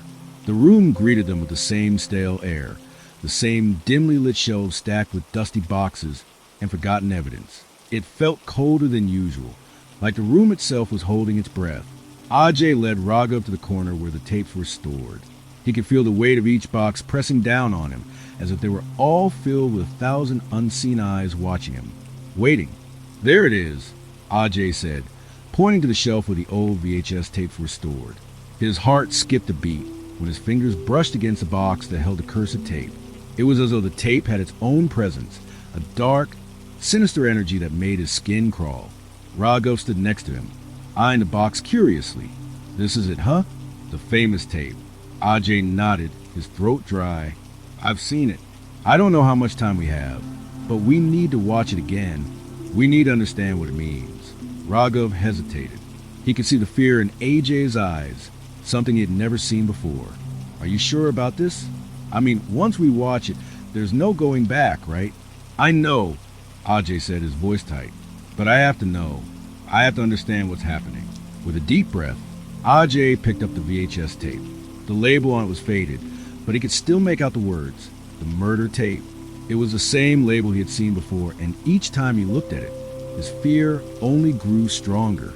But now there was no turning back. Ajay inserted the tape into the old VHS player. The screen flickered to life, and for a moment, he thought he saw something move in the shadows behind him. His heart skipped a beat, and he quickly turned around, but the room was empty. The only sound, the static buzz from the TV. "Let's do this," Ajay whispered to himself as the image on the screen sharpened. The video started the same way it had before. The grainy footage, the blurred images of a darkened alley. The sound of footsteps echoed in the distance, and the faintest outline of a figure emerged from the shadows. The camera angle shifted, and Ajay knew what was coming next. The victim's face slowly appeared, and this time it was clearer than before. The terror in the man's eyes was unmistakable, but what made AJ's blood run cold was the face that stared back at him. It was his own. The same features, the same terrified expression, the same desperate gaze. AJ's breath caught in his throat. "Raghav, do you see it?" Raghav had been standing still, his eyes glued to the screen, his face pale. "Holy shit, is that you?" Ajay could barely speak, his throat constricting. "It's me, but that's not possible." The footage continued, showing the brutal attack on the victim. The man on the screen struggled, his hands reaching out, as if begging for someone to help him, but there was no one there. The killer's face remained hidden in the shadows, the camera capturing only the chilling violence. As the footage neared its end, Ajay saw the same words flash across the screen, this time in bold white letters. "You're next." Raghav jerked back on the screen, his hands trembling. "What the hell does that mean, Ajay? Why did it say that?" Ajay stood frozen, his mind reeling. The curse was real. It wasn't just some old urban legend or coincidence. The tape had marked him. He felt it deep in his bones. There was no escaping it now. "I don't know," Ajay whispered, his voice shaking, "but I think I just sealed my fate." Before Raghav could respond, the TV screen went black. A chill ran through the room, colder than it had ever been. They both stared at the blank screen, unsure of what was happening. And then the phone rang. It was an eerie sound, cutting through the silence like a knife. AJ's heart skipped a beat as he reached the phone. The caller ID was blocked. "Hello." AJ's voice wavered as he answered. A distorted voice crackled on the other end. The voice was faint, but clear enough to make out the words. "You're next. There's no escape." The line went dead. Ajay dropped the receiver with a shaky hand, the receiver's cold plastic pressing against his palm as though it were burning. The room around him felt suddenly suffocating, the air dense with something malevolent. Raghav, still standing by the flickering VHS screen, hadn't moved. He was staring at Ajay with wide, alarmed eyes. What the hell was that? Ajay couldn't speak. His chest tightened with each breath, and the haunting voice on the phone still echoed in his head, repeating over and over again, "You're next." There's no escape. He had thought he was prepared for whatever came next, but this felt different. This felt real. "Ajay," Raghav's voice broke through his spiraling thoughts. "What's going on? Who is that?" Ajay swallowed hard, trying to gather his thoughts, but everything felt like it was closing in on him. It was a warning, Ajay said, his voice barely above a whisper. The voice, it said, "There's no escape." Raghav's face paled even further. From what? Ajay ran a hand through his hair, fighting back the panic rising in his chest. He turned toward the TV screen, where the words "You're next" were still fresh in his mind. It wasn't just a tape anymore. It was something far worse. Something personal. "The curse," Ajay murmured. "The tape, Raghav. It's not just a recording. It's marking me." Raghav took a step back, his eyes flicking from the blank screen to Ajay, his brows furrowing in disbelief. "That's insane. You can't seriously believe that, right?" I don't know what to believe anymore, Ajay said, shaking his head. He glanced back at the pile of VHS tapes scattered across the table. Every one of them had the potential to be cursed. But what terrified him most was the growing sense of inevitability. The dark presence he could feel creeping closer with each passing hour. It wasn't just a tape anymore. It was a force, an entity that seemed to be tightening its grip around his soul. Ajay took a deep breath. He needed to do something. But what? His mind raced. But the only thought that kept coming back was the same. The tape had to be destroyed. He couldn't let it curse anyone else. We have to get rid of it, Ajay said, his voice steadier now. We have to destroy it. Raghav looked at him like he was crazy. Destroy it? You can't just... Raghav, Ajay interrupted. His voice was sharp now. I've seen what it does, and now it's after me. After us. It's not just a joke or a bad dream anymore. Raghav's eyes flicked to the tape in AJ's hands. His fear was palpable. Okay, but how do we destroy it? You can't just throw it in the trash or burn it. Ajay didn't have a solid plan, not yet, but desperation was a powerful motivator, and the longer they hesitated, the more real the threat became.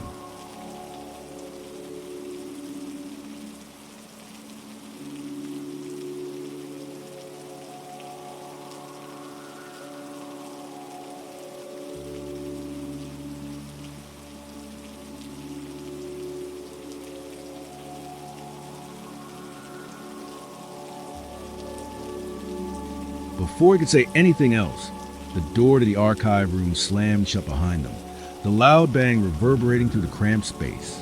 Both men jumped, their hearts hammering in their chests. They turned around, but the door was still locked from the inside. Did you hear that? Raghav asked, his voice thick with fear. It came from inside. Ajay stepped toward the door, his instincts screaming at him to leave, but he couldn't. Something about this place, the energy in the air, held him in place. The feeling of being watched was unbearable. The overhead lights flickered. Ajay and Raghav exchanged a glance. Something wasn't right. Stay close, Ajay muttered. He reached for the doorknob and with a deep breath, turned it. It clicked open, but the door didn't budge. Something was blocking it from the other side. Something heavy. Hell no, Raghav whispered. He backed away slowly, his eyes wide. This is like one of those haunted house movies. Ajay, you don't think? Before Raghav could finish his sentence, a low, guttural growl sounded from the far corner of the room. Both men froze. The growl came again, louder this time, but there was something twisted about it. It wasn't an animal. It wasn't even human. It was something in between, a noise that no living creature could make, a sound that made their blood run cold. Ajay took a shaky step back. What the hell is that? He didn't have time to react before the lights flickered once more, and a shadow appeared, not on the floor, but on the walls, stretching and distorting like something monstrous trying to escape. The figure was tall, hunched, and it moved too fast, too fluidly to be real. It wasn't a man. It was something else entirely. Raghav grabbed AJ's arm, his grip tight, and whispered urgently, "We need to get out of here. Now!" Ajay was frozen, his mind struggling to process what was happening. He wanted to run, but his feet felt glued to the floor. The shadow on the wall shifted, and AJ's heart skipped a beat when he saw it. The face. The same face from the tape. The victim. But now, it wasn't a grainy image on a screen. It was a twisted, contorted version of the man from the tape, his eyes wide with fear, his mouth open in a silent scream.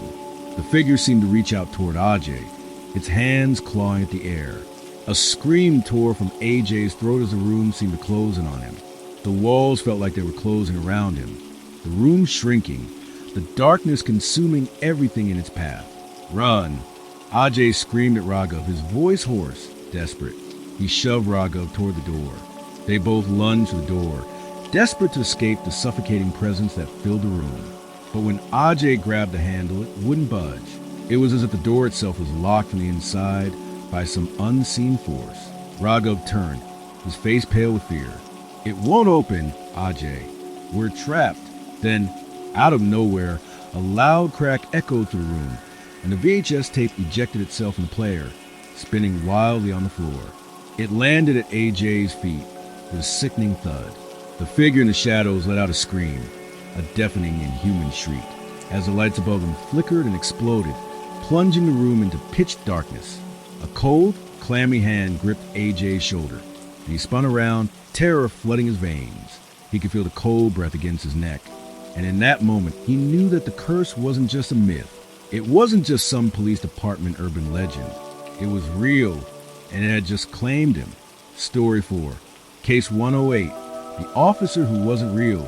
It was 2:47 a.m. when the raid on Warehouse 42 began. A dim glow of streetlights filtered in through the cracked windows as Officer Nathan Carter tightened his gloves and checked his gear. The air inside the warehouse was thick with tension, the kind that comes just before something goes horribly wrong. Nathan had been with the department for 5 years. He knew the drill by heart: breach the door, secure the suspects, search the premises. But tonight was different. Tonight, there was something new, something strange. "We got a third," Lieutenant Daniels said, motioning toward the back of the team. "I'm assigning him to the left flank. His name's, well, doesn't matter. Just follow his lead.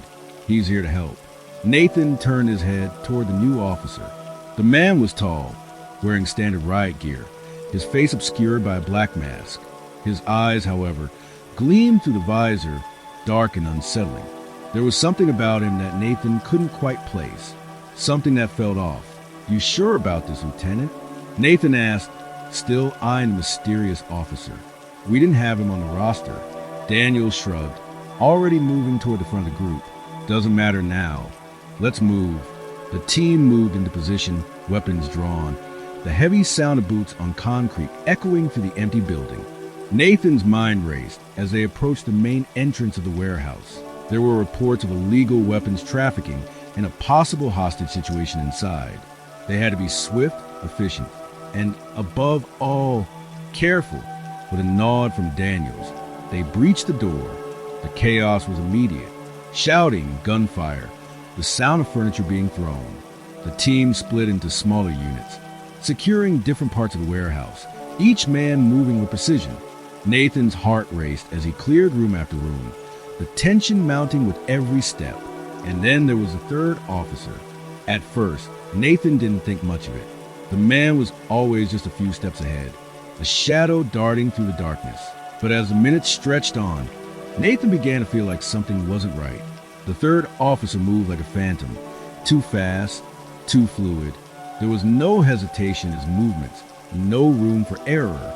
He was everywhere, yet nowhere at the same time. "On your 6, Nathan called his partner, Officer Riley, as they moved deeper into the warehouse. But Riley's voice never came back. He turned around, searching the hallway. That's when he saw it. The third officer, standing still at the end of the hallway, his head tilted slightly as if listening for something.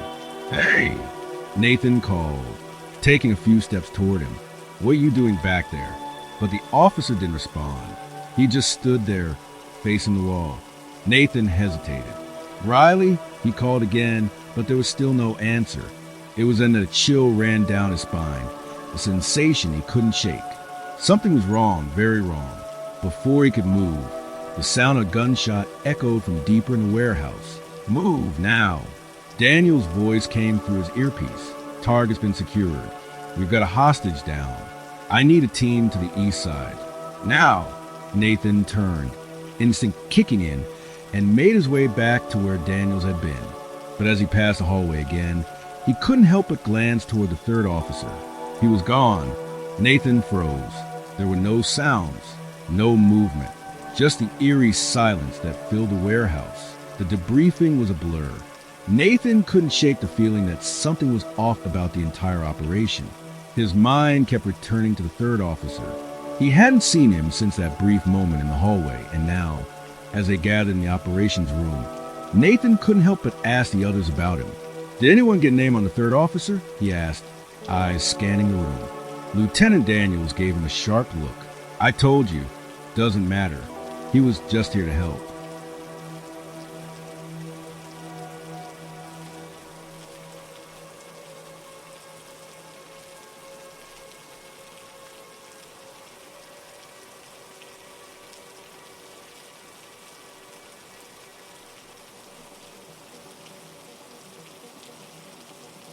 No, Nathan insisted. We didn't have him on the roster. No one knows who he is. Carter, you're overthinking this. He's just an extra hand. Daniels dismissed the concern with a wave. Focus on the mission. Nathan couldn't let it go. Something gnawed at him. That officer hadn't been right, hadn't been like the others. The more he thought about it, the more the feeling of dread lingered. The team members shuffled out of the room, heading to their respective debriefs. Nathan grabbed his coffee and sat at a computer terminal in the corner, pulling up the CCTV footage from the warehouse. He needed answers. The footage from the raid was grainy and inconsistent. The cameras weren't top-notch, but they usually caught the important moments. He quickly found the section from when the breach occurred and began scanning through it, looking for anything that stood out. It didn't take long. There he was, the third officer. He appeared in multiple frames, moving with unnatural speed and precision. His actions were coordinated and methodical. But when Nathan rewound the footage and zoomed in on his face, a cold chill crawled up his spine. There was no face. The mask was there, but the face behind it, the skin, the eyes, the nose, it was all gone, like the man had never existed at all.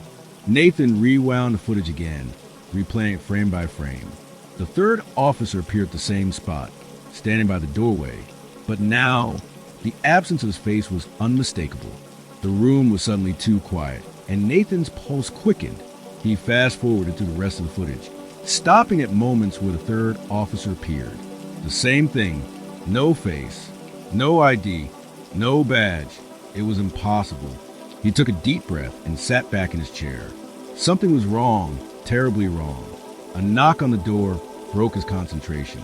Daniels entered, his expression tight. "What's going on, Carter?" "I need to talk to you about the third officer," Nathan said, his voice strained. He wasn't in the system. His face wasn't on the cameras. We didn't have him on the roster. Daniels stiffened. "Carter, let it go. It's over." "I'm not letting it go," Nathan said firmly, standing up. "There's something about him." "Enough." Daniel's voice was sharp, cutting him off. "There's no third officer. There's no conspiracy. Just finish up your reports and go home." Nathan froze. His stomach churned. He had never seen Daniels this way, this unnerved. He didn't know what to make of it. "I'm not crazy," Nathan said, his voice low. "There's something you're not telling me. Who is he? Who the hell was that officer?" Daniel's face darkened, and for the first time, he seemed to hesitate. He stepped closer, lowering his voice. "You're not supposed to know." "What do you mean?" Nathan asked, his heart pounding in his chest. Daniels took a deep breath and looked away, as if searching for the right words. "That third officer, you've seen him before, on every raid. Every time something goes wrong. He's not real, Carter. He's a ghost, a phantom. He's the first officer who died on duty. He's come back to finish the job." Nathan sat in his car, the engine idling as the city lights flickered outside his window. The weight of Daniel's words hung over him like a thick fog. A ghost? No, it didn't make sense. How could an officer, someone who was supposed to be a part of the team, simply vanish? How could he have been there on every raid, every mission, without anyone noticing until now? The more Nathan thought about it, the more he realized just how wrong things had been. Daniels had been too quick to dismiss it, and the fact that the lieutenant didn't want to talk about the third officer only made Nathan more certain that there was something much darker at play. He couldn't shake the feeling that something was watching him. He kept glancing into the rear-view mirror, half expecting to see the silhouette of that officer standing behind him, just outside his line of sight. But nothing but the endless expanse of the empty street. "Focus," he muttered to himself, slapping his hand against the steering wheel. "You need to sleep. You're losing it." But deep down, Nathan knew he couldn't. He wouldn't. The next morning, Nathan showed up to the precinct earlier than usual, his mind too restless to even think about sleep. He had to find out more. There were pieces of this puzzle that didn't fit, and he was determined to put them together no matter what it took. The precinct was quieter than usual, with only a few officers milling around. The air felt thick, like something was about to happen. Nathan walked past the desks, barely noticing the looks that were cast in his direction. He was too focused on finding answers. He went straight to the records room, his mind made up. The department had an archive of every operation, every raid, every call that had ever come through. If Daniels was right, if the third officer had been involved in every raid, then the records would show something, anything. He had to know. The door creaked as he pushed it open, and the smell of old paper hit him immediately. The archive room was dimly lit. Rows upon rows of filing cabinets lined the walls. Nathan stepped inside, his footsteps echoing in the silence. The fluorescent lights buzzed overhead as he made his way to the section labeled Archive Cases. He began pulling files, flipping through them one by one. Each case seemed more ordinary than the last, with nothing out of the ordinary about the third officer. Nathan felt a sense of frustration building as he went through the papers. There had to be something, anything, and then he found it. At the back of one of the folders was a case that was marked with a large red confidential stamp. Nathan's heart skipped a beat as he pulled it out. He flipped it open, and inside was a report about a mission that took place a few years before his own time at the precinct. The raid was labeled Operation Blackout. The date on the document was 4 years ago. The report was cryptic, with few details about the operation itself. But one part of the report caught Nathan's attention. A note about a mysterious officer who had shown up on the scene, someone who wasn't part of the original team. Officer 108 was listed with no further details. No name, no identification, nothing, just a number. Nathan's fingers trembled as he read the note again. Officer 108.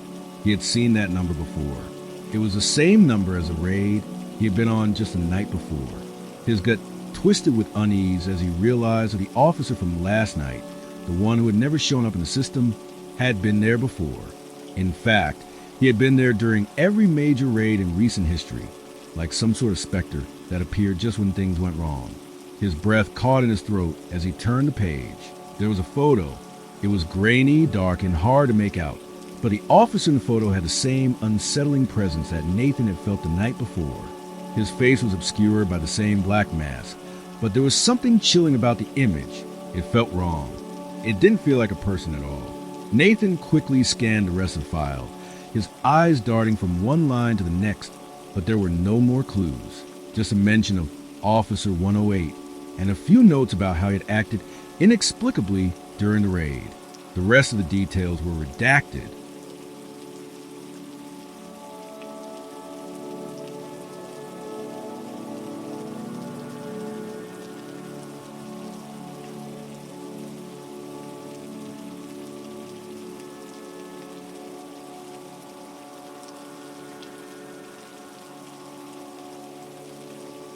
That was when Nathan knew this wasn't just some mistake. This wasn't an officer who had slipped through the cracks or had gone unnoticed. This was something far darker, something that had been hidden for years. As he left the archive room, the weight of the discovery pressed heavily on his chest. He needed answers, but now he wasn't sure where to turn. Daniels was hiding something, but how could he confront him without exposing everything? And who could Nathan trust? Everyone around him seemed to be keeping their distance. Nathan's phone buzzed in his pocket, the sudden sound causing him to jump. He quickly pulled it out, seeing that it was a message from Riley, the officer who had been on the raid with him the night before. Riley, hey, you still thinking about the third officer? Thought I was losing it last night too. I've been checking the footage from the raid. Something's off. Nathan's heart raced as he typed out a reply. Nathan, what did you find? Riley, not sure, but I've been looking through all the footage from the previous operations. There's something in the background, something I didn't notice before. A shadow. It moves when no one else does, and it's always there. I think it's him, Carter, the third officer. Nathan's breath caught in his throat. Riley had seen it too. He wasn't crazy. Nathan, meet me at the precinct. We need to talk. By the time Nathan arrived, Riley was already waiting outside the building, his face drawn with worry. They didn't waste any time. As soon as Nathan got out of the car, Riley led him inside to a small room where they could watch the footage without being interrupted. Riley quickly loaded up the files, and together they went through the footage from the previous raids. As the images flickered across the screen, Nathan's pulse quickened. There it was, a shadow moving against the grain of the rest of the officers, always just behind them. At first, it was a blur, an indistinct figure. But the more Nathan watched, the more details became clear. The shadow had a form, a shape. It was a man. No, it wasn't. It couldn't be. Nathan's eyes widened. The figure wasn't solid, not fully real. It was translucent, flickering in and out like a glitch in the system. And then, just like that, it was gone. The footage cut to black. Riley looked over at Nathan, his face pale. I don't know what we're dealing with, but it's not human. This thing, Carter, it's been with us the entire time. Every raid, every mission, it's always there. Nathan swallowed hard. This was bigger than he had ever imagined, and they were about to find out just how deep the mystery went. The following days blurred together for Nathan. He had expected the discovery of the footage to shake him, but it hadn't. Instead, it had dug deep into his bones, making everything feel just wrong. The precinct felt different. The air seemed thicker. The fluorescent lights above flickered more often, and the officers, they were acting strange, almost like they were all in on something Nathan hadn't been told. He couldn't ignore it anymore. He had to dig deeper. Riley was quiet the next day, more so than usual, and Nathan could tell he wasn't sleeping. The stress of what they had uncovered was starting to eat at them both. Nathan knew it was only a matter of time before they either cracked or disappeared into the darkness with the third officer. The pair met again in the old archive room. It was where they found the file on Officer 108, the ghost who was apparently tied to every mission that had gone wrong. They needed answers, and they needed them fast. Have you been able to find anything else in files? Nathan asked, breaking the silence as Riley sat down at the desk, flicking through the case papers. Riley shook his head. Nothing more than we already know. Officer 108's involvement in past operations is covered up by a layer of red tape. Everything in the system is hidden, but I managed to get a glimpse of something interesting. He leaned in closer. This isn't just one officer. This thing, it's been part of every operation since the very first raid in 1979. The first officer to die in the line of duty. That's who we're dealing with. Nathan's stomach churned. He had suspected as much, but hearing out loud made the hairs on the back of his neck stand on end. The third officer was a ghost of the very first officer to die on duty? It didn't make sense. How could a single ghost be tied to so many cases, so many deaths, spanning decades? How is that even possible? Nathan whispered, his voice barely audible. Riley didn't have an answer.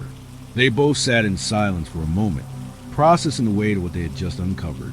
The ghost of first officer, who had never truly left, was haunting the precinct, tormenting every team that had crossed paths with it. And if that wasn't enough to send chills down their spines, there was the other problem. Whoever the third officer was, he was somehow tied to every tragedy.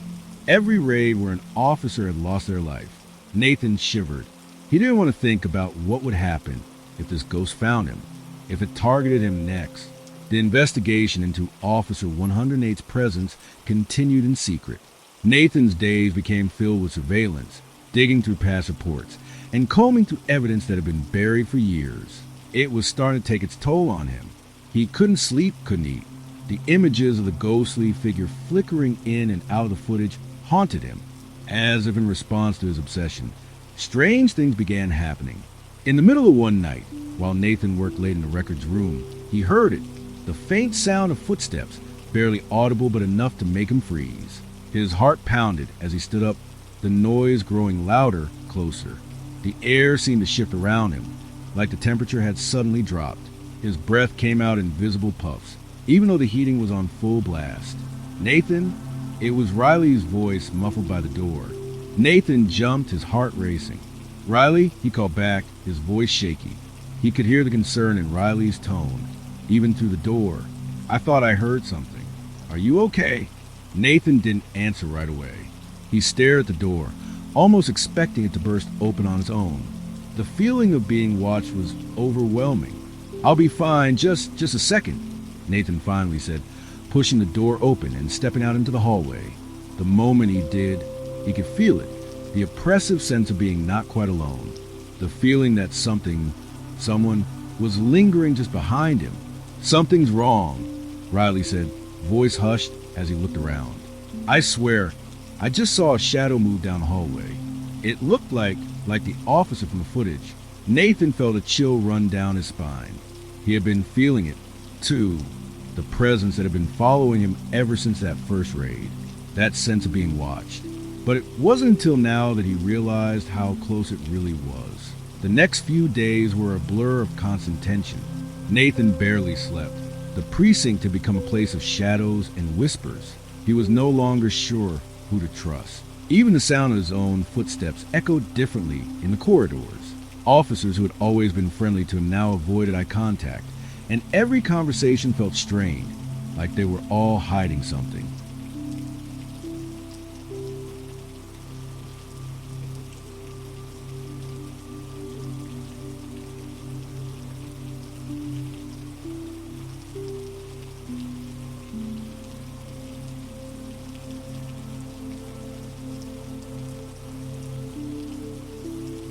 The nightmares started soon after. They began innocuously at first, a shadow flickering in the peripheral vision, the sound of footsteps following him through dark alleys. But as the nights wore on, the dreams became more vivid, more unsettling. In the dreams, he would always find himself in a darkened warehouse, the air thick with dust. The only light came from a single flickering bulb overhead.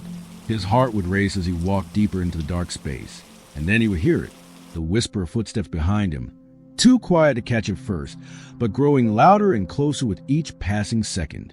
And then he would turn around. There, standing just at the edge of the light, was the officer, the third officer. His features were blurred, indistinct, like a face lost in the fog of memory. But Nathan could see his eyes, dark, hollow, unblinking. The officer would reach out a hand, and in that moment, Nathan would know what was coming next. He would feel his heart stop, his blood freeze, as the officer slowly closed the distance between them. But every time he tried to run, he would find himself rooted to the spot, unable to move, unable to scream. And just before the officer touched him, he would wake up. The dream wasn't the worst part. It was a feeling that lingered after he woke, the sense that the officer was still there, standing just outside his reach, waiting for the moment when Nathan wouldn't be able to run anymore. A few days later, Nathan received an unexpected call. It was from Daniels, the same officer who had dismissed the concerns at the beginning. "I've been thinking about what you found," Daniels said, his voice tense. "You're not the only one who's noticed it. Some of the older officers have been around long enough to know the truth. There's something about Officer 108 that none of us are talking about. Something dangerous." Nathan leaned forward in his chair. "What do you mean?" he asked, his pulse quickening. "The ghost," Daniels continued, his voice barely above a whisper. "It's not just some haunting. It's a curse, a vengeful spirit that's been tied to the department for decades. Every officer who's died in the line of duty, it's because of him. Every mission that's gone wrong, it's because of him." Nathan's throat went dry. "So it's true then?" he asked, his voice trembling. "Officer 108, he's real?" "He's real," Daniel confirmed. "But I don't think he's just after us, Carter. He's after something more, something bigger." Nathan stood up, his mind racing.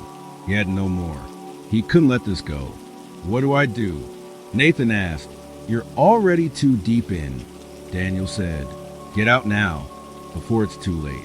But Nathan wasn't sure he could leave anymore. The curse had already begun to claim him. Nathan barely slept that night. His body ached from exhaustion, but his mind was far too alert, buzzing with thoughts of the third officer. He had heard Daniel's warning loud and clear, but as the hours passed, a heavy sense of inevitability settled over him. He could feel it. Something was coming for him. Something was about to change. His eyes were gritty with tiredness, but the fear in the pit of his stomach was enough to keep him awake. The warning from Daniels echoed through his mind. Get out now, before it's too late. But Nathan couldn't leave. He couldn't run. His job was all he had left. The next morning, Riley called him in a panic. His voice was shaky. His words rushed. Nathan, I went through more files last night. I found something. We were wrong. Nathan's heart skipped a beat. What do you mean? What did you find? I found a record. Not just any record. A personal file for Officer 108. It's not what we thought. Riley's voice dropped lower, as if afraid someone might overhear. Nathan, Officer 108 wasn't just some phantom cop. He's part of something much worse. He's not just haunting the precinct. He's hunting it. He's been orchestrating these deaths, these disappearances. It's like he's drawing us into a web. Nathan's breath caught in his throat. His worst fears had just been confirmed. "What are you saying?" Nathan asked, his pulse hammering in his ears. "He's not just a ghost, Nathan. He was the first officer killed on duty, yes. But it was no accident. He was part of a ritual." A sacrifice," Riley whispered, his voice barely audible. "The department made a deal with something dark, to keep the city safe, to keep the peace. But they had to offer a soul, the first officer who died. And they did. And now, Officer 108 is the keeper of that curse. He's been pulling strings behind the scenes, making sure that the department continues to sacrifice. Every officer who dies in the line of duty, it's by his hand." Nathan's mind raced. His thoughts swirled like a vortex. A sacrifice? The idea felt surreal, but as Riley spoke, it began to make sense. Every death, every raid that had gone wrong, it wasn't random. It had all been leading up to this moment. And Nathan was part of it now. "But why me?" Nathan whispered, his voice cracking under the weight of realization. "Why is he after me?" Riley didn't have an answer. "I don't know, but we're both in it now, Nathan. If we don't do something, if we don't stop him, we'll be next." Nathan stood up from his desk, pacing the small office. His thoughts were scattered. What could they do? How could they stop something so powerful, something that had been orchestrating death for decades? "Riley, we need to find out more. We need to know who or what is really behind this," Nathan said. Try and keep his voice steady. Riley hesitated. "What do you mean? How are we supposed to find that out?" Nathan stopped pacing and looked out the small window of the office, his mind racing. The precinct felt colder now, darker. He could feel the weight of the ghost's presence growing heavier by the second. The very air felt suffocating. "I need to see where it all started. The first death," Nathan said. "I need to know what happened to Officer 108. The old archive room was darker than it had ever been. The air inside felt stale, like it hadn't been disturbed in years." Nathan and Riley stood at the entrance, their eyes scanning the dusty shelves, searching for the key that would unlock the truth. "Everything we need should be here," Riley said, his voice barely a whisper as he pulled open a drawer. He shuffled through the files, but his hands were shaking. "But I don't know if I want to find it." Nathan swallowed hard. He couldn't afford to think about that now. The ghost was close, closer than ever. If they didn't find the answer soon, they would be consumed by it, just like everyone before them. They pulled the first few case files on Officer 108, but there was nothing that stood out, just more paperwork, more confusion. But then Nathan saw something. There, hidden at the bottom of the pile, was an old file, its edges yellowed and torn. It had no label on it, nothing identifying it as related to the case. But there was something about it that made Nathan's gut tighten. He opened it carefully, and as he read through the pages, his heart sank. The details were vague, the descriptions muddled. But there, in the midst of the confusion, was a name. Landon Hayes, the officer who had been the first to die.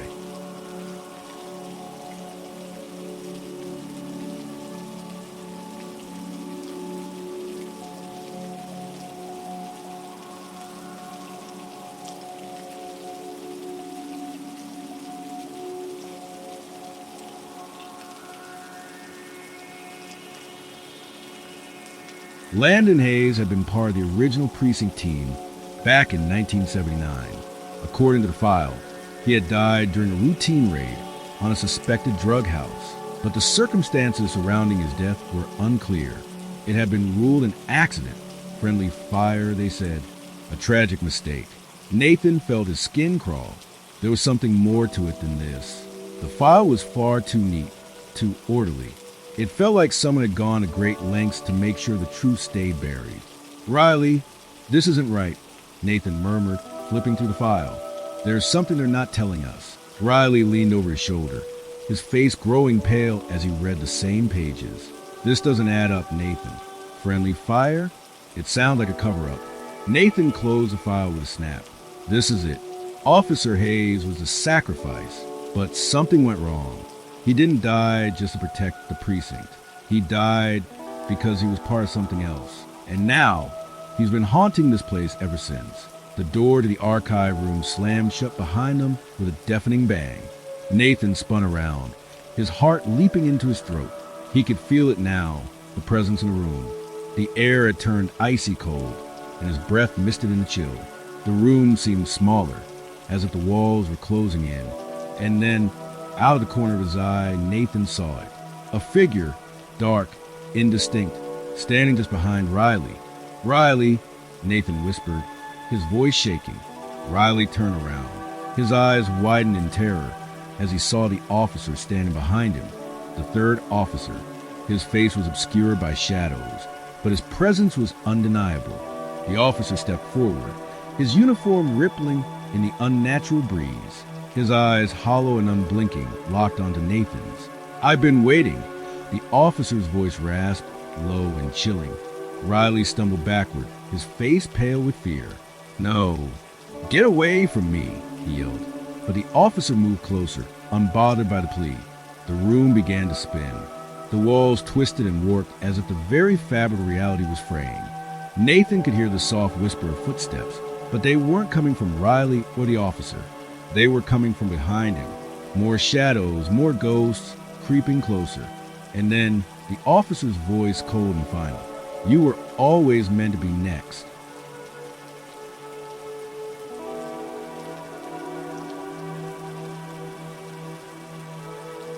Story 5. The patrol that never ended. It was a regular night for Frank Jennings, or at least that's how it started. He sat in his worn recliner, the one he bought on his first paycheck as a rookie cop, with a glass of whiskey in his hand. His house was silent, save for the hum of the refrigerator and the occasional rattle of the old pipes in the walls. The clock on the wall ticked its way towards 2 a.m., and Frank's eyes were heavy, but he couldn't sleep. He hadn't been able to for years. It had been 5 years since he retired from the force. 5 years since he hung up his uniform and left behind the world of sirens, flashing lights, and adrenaline-fueled chases. But no matter how much time passed, he couldn't shake the sound of those sirens. It wasn't just a distant wail that followed him throughout the day. No, it was the one that came at exactly 2:12 a.m. Every night, like clockwork, the sirens would sound. At first, Frank thought it was just his mind playing tricks on him. But the more it happened, the more he realized it wasn't in his head. The sirens were real, and it was always at 2:12 a.m., the time his partner, Detective Alan Stone, had been killed. The crash had happened on a rainy night, the pursuit gone wrong. They'd been chasing down a suspect, their patrol car skidding out of control as it collided with a tree. Alan was thrown from the vehicle, and despite the paramedics' best efforts, he died at the scene. Frank had been in the passenger seat. He'd survived, but the survivor's guilt was a constant weight on his chest, a constant reminder that he had failed his partner. Frank had tried to bury it all. The guilt, the memories, the nagging sense that something unfinished lingered in the air. But it always returned, especially at 2:12 a.m. It was the same every night. The sirens would wail, and Frank would feel the icy grip of panic settle into his chest. He couldn't explain it, but he couldn't ignore it either. Tonight, like every night before, Frank stared at the clock. His eyes flicked back and forth between the whiskey glass and the hands on the clock. It was almost time. He took a deep breath, trying to calm his nerves. He wasn't going to give in this time. He would stay calm. But deep down, he knew he was lying to himself. At 2:12 a.m. on the dot, it happened again. The sound of the sirens cut through the stillness of the night, like a blade, loud and unmistakable. Frank's grip tightened around his glass, his heart racing in time with the wail of the siren. His breath quickened, his pulse pounding in his ears. He stood up, swaying slightly as the weight of the memory hit him once more. It wasn't just the sirens that were familiar. It was the sound of the patrol car, the broken headlight. Frank could hear it even through the walls, the unmistakable thrum of the engine as it passed down the street, slow and deliberate. He swallowed hard, his throat dry. He didn't know why he did it, but the next thing he knew, Frank was at the door, his hand on the knob. The door creaked open, and the cold night air hit him like a slap in the face. The street was empty, quiet, except for the sound of the car. It was coming closer. Frank stepped out onto the porch, his eyes scanning the darkness. The patrol car appeared from around the corner, its headlights cutting through the fog that clung to the street like a heavy blanket. Just as he'd remembered, a black and white police car, its left headlight flickering, almost completely burned out. It crawled slowly down the road, its engine sputtering with every revolution. For a moment, Frank froze, his mind racing. There was no reason for a patrol car to be on this street at this time of night. He lived in a quiet neighborhood, far from the bustle of the city. No one was out here, not this late. The car wasn't supposed to be here. But there it was, the same patrol car, the same sound. Without thinking, Frank stepped off the porch and began walking down the sidewalk. The car didn't speed up or slow down. It just kept driving, keeping its pace as if it were waiting for him. Frank's heart pounded in his chest, a mix of curiosity and dread pushing him forward. His feet moved without his permission. He wanted to stop, to turn around, to retreat into the safety of his house. But something was pulling him forward, something he couldn't explain. The car turned the corner at the end of the block, and Frank's legs carried him faster, following it, his breath coming in shallow gasps. He didn't know why he was doing this. It was ridiculous. He had no business chasing after a ghost car in the middle of the night, but he couldn't stop himself. Not now. When he turned the corner, he saw it. The patrol car was parked in the middle of the street, its engine idling, the broken headlights still flickering faintly. The car wasn't moving anymore. It was waiting. Frank's stomach churned as he approached. The hairs on the back of his neck stood up, and an overwhelming sense of fear washed over him. He was standing in the middle of the street now, just a few feet from the car, but there was no driver. The front seat was empty, as was the back, and then he heard it. A soft rustling sound came from the car's interior, as if something was shifting inside. Frank's pulse quickened, and a cold sweat broke out across his forehead. He took a step back, but his legs felt heavy, like they were stuck in place. The car door opened slowly, creaking in the quiet night, and there, standing in front of him, was a figure, a man in a faded police uniform, his face obscured by the darkness. "Alan," Frank whispered, his voice barely audible. The figure didn't respond. It simply stood there, unmoving, watching him. Frank's breath caught in his throat as the figure stepped forward. The stench of decay filled the air, and Frank's stomach turned. He recognized the uniform, the build, the posture. It was his partner, Alan. But it wasn't Alan. The face was wrong, pale, hollow, and stretched tight over the bone, the eyes sunken and lifeless. His lips were cracked, a sickly gray color, and his hands trembled as they reached out toward Frank. "Come with me, Frank." Alan's voice rasped, hollow and broken. Frank stumbled backward, his heart pounding in his chest. No, this isn't real." Alan took another step forward, his face contorting with a twisted smile. "The final patrol, Frank. It's time." The words echoed in Frank's mind, a curse, a promise. He couldn't breathe. His feet felt like lead, his body frozen in place. He wanted to run, to escape, but he couldn't. He was trapped. Alan's hand reached for him, and in that moment, Frank understood. He had been living in a nightmare for years. The guilt, the sirens, the patrol car. It was all part of the same cycle. A cycle that would end tonight. The grip on his wrist tightened, and with a sudden jolt, Frank was pulled toward the car. His vision blurred, and everything around him started to fade. The sirens wailed in the distance as the street disappeared into darkness. And then there was nothing. The harsh scent of burning rubber lingered in the air as Frank struggled to regain his senses.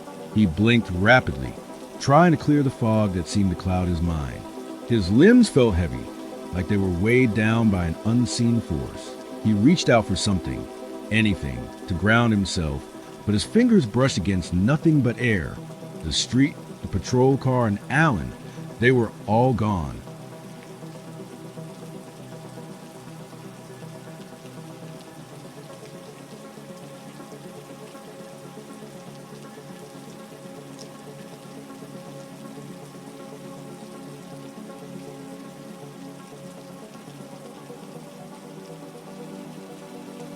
It was as if the entire scene had evaporated into the night, leaving nothing but the silence.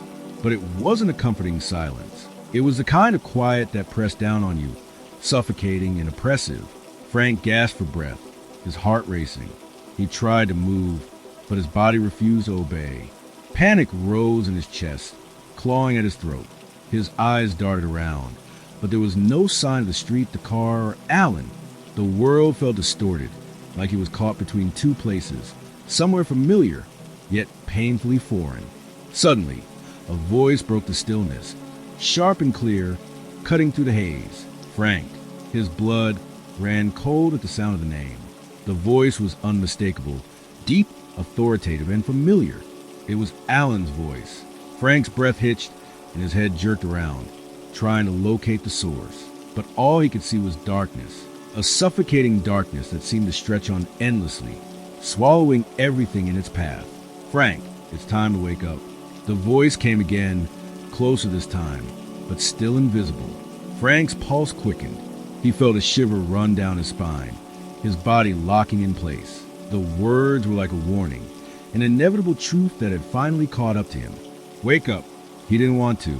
He wanted to close his eyes and let the darkness consume him, to disappear into the void where nothing could hurt him anymore.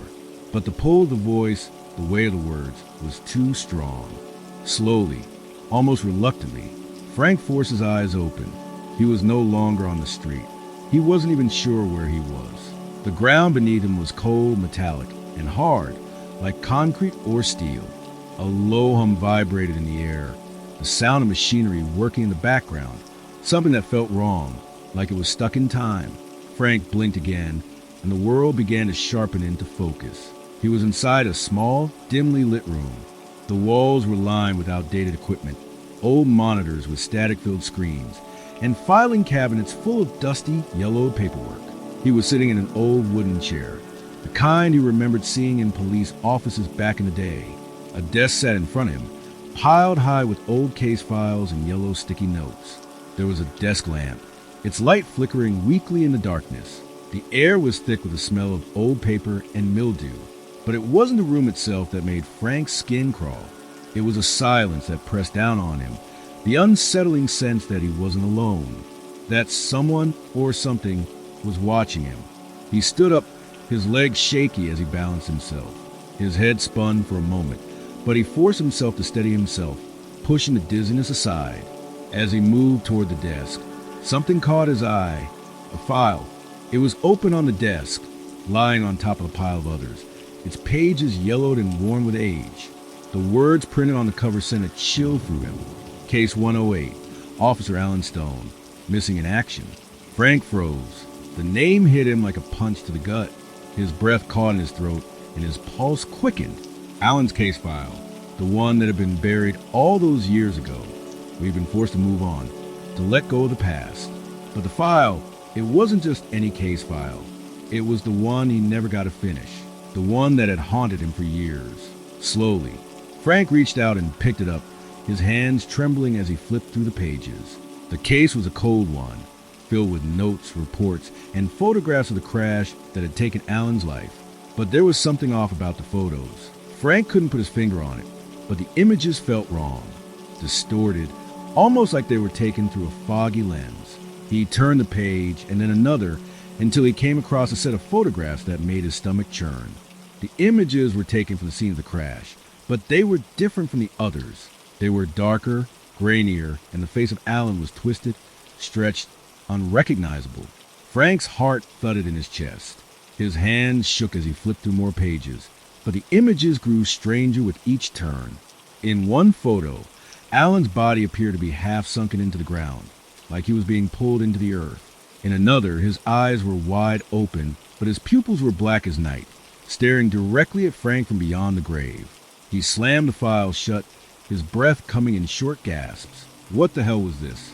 A noise sounded behind him, a soft creaking of wood, like a door opening. Frank spun around, his heart racing. The room was still, save for the flickering light above him. There was nothing there, no one, but he could feel it now. The presence of something unseen, something ancient and suffocating. The door to the room creaked again, louder this time, and Frank's pulse spiked. He took a cautious step toward it, his feet moving on their own, drawn toward whatever waited on the other side. With a deep breath, he pushed the door open. The hallway outside was long and narrow, its walls lined with peeling paint and rusted pipes. The air smelled damp and cold, and Frank could hear the faint sound of something scraping against the floor, like nails on concrete. His heart thudded loudly in his chest as he stepped into the corridor. His mind raced, but there was no time to think. Something was coming. Something was waiting for him. He walked down the hall, the sound of his boots echoing off the walls. The closer he got to the end of the hallway, the more the air seemed to thicken, pressing in on him, suffocating him. Then he saw it. At the end of the hall, a dim light flickered from a small room. The door was cracked open, just enough for Frank to see the shadows moving inside. His blood ran cold. He knew he had to go in. Something was pulling him toward that room, toward the thing that had been haunting him for years. He stepped forward, his hand trembling as he reached for the door. Just as his fingers brushed against the handle, the voice came again, whispering from the darkness, "It's time for your final patrol, Frank." Frank froze. He didn't have to turn around to know that Alan was there, standing just behind him. He could feel the cold presence, the chill that only came from something that shouldn't be alive. He let out a shaky breath and opened the door. Inside, the room was even darker than the hall. The flickering light barely illuminated the space, but Frank could make out the shape of a desk, a chair, and at the center of the room, a large metal box, the kind used to store evidence. As he stepped closer, the door slammed shut behind him. The air was suffocating now, and Frank could barely breathe. He reached out toward the box, his hand shaking as he lifted the lid. Inside, he saw something that made his stomach turn, a uniform, a badge, and a photo of a man. But the face in the photo wasn't Alan's. It was his own. Frank staggered back, his body crashing into the wall as the realization hit him like a freight train. This wasn't just about Alan. It was about him, too. He was the one who was never supposed to leave. The sirens wailed in the distance, and Frank understood.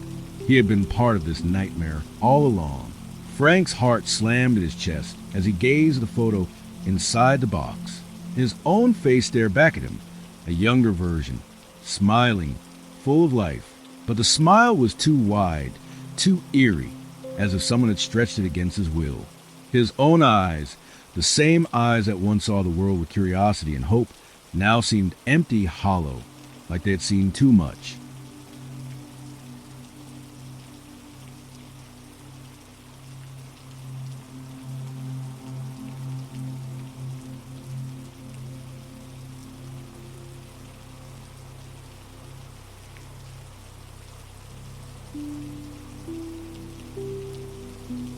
The realization sank in, cold and suffocating.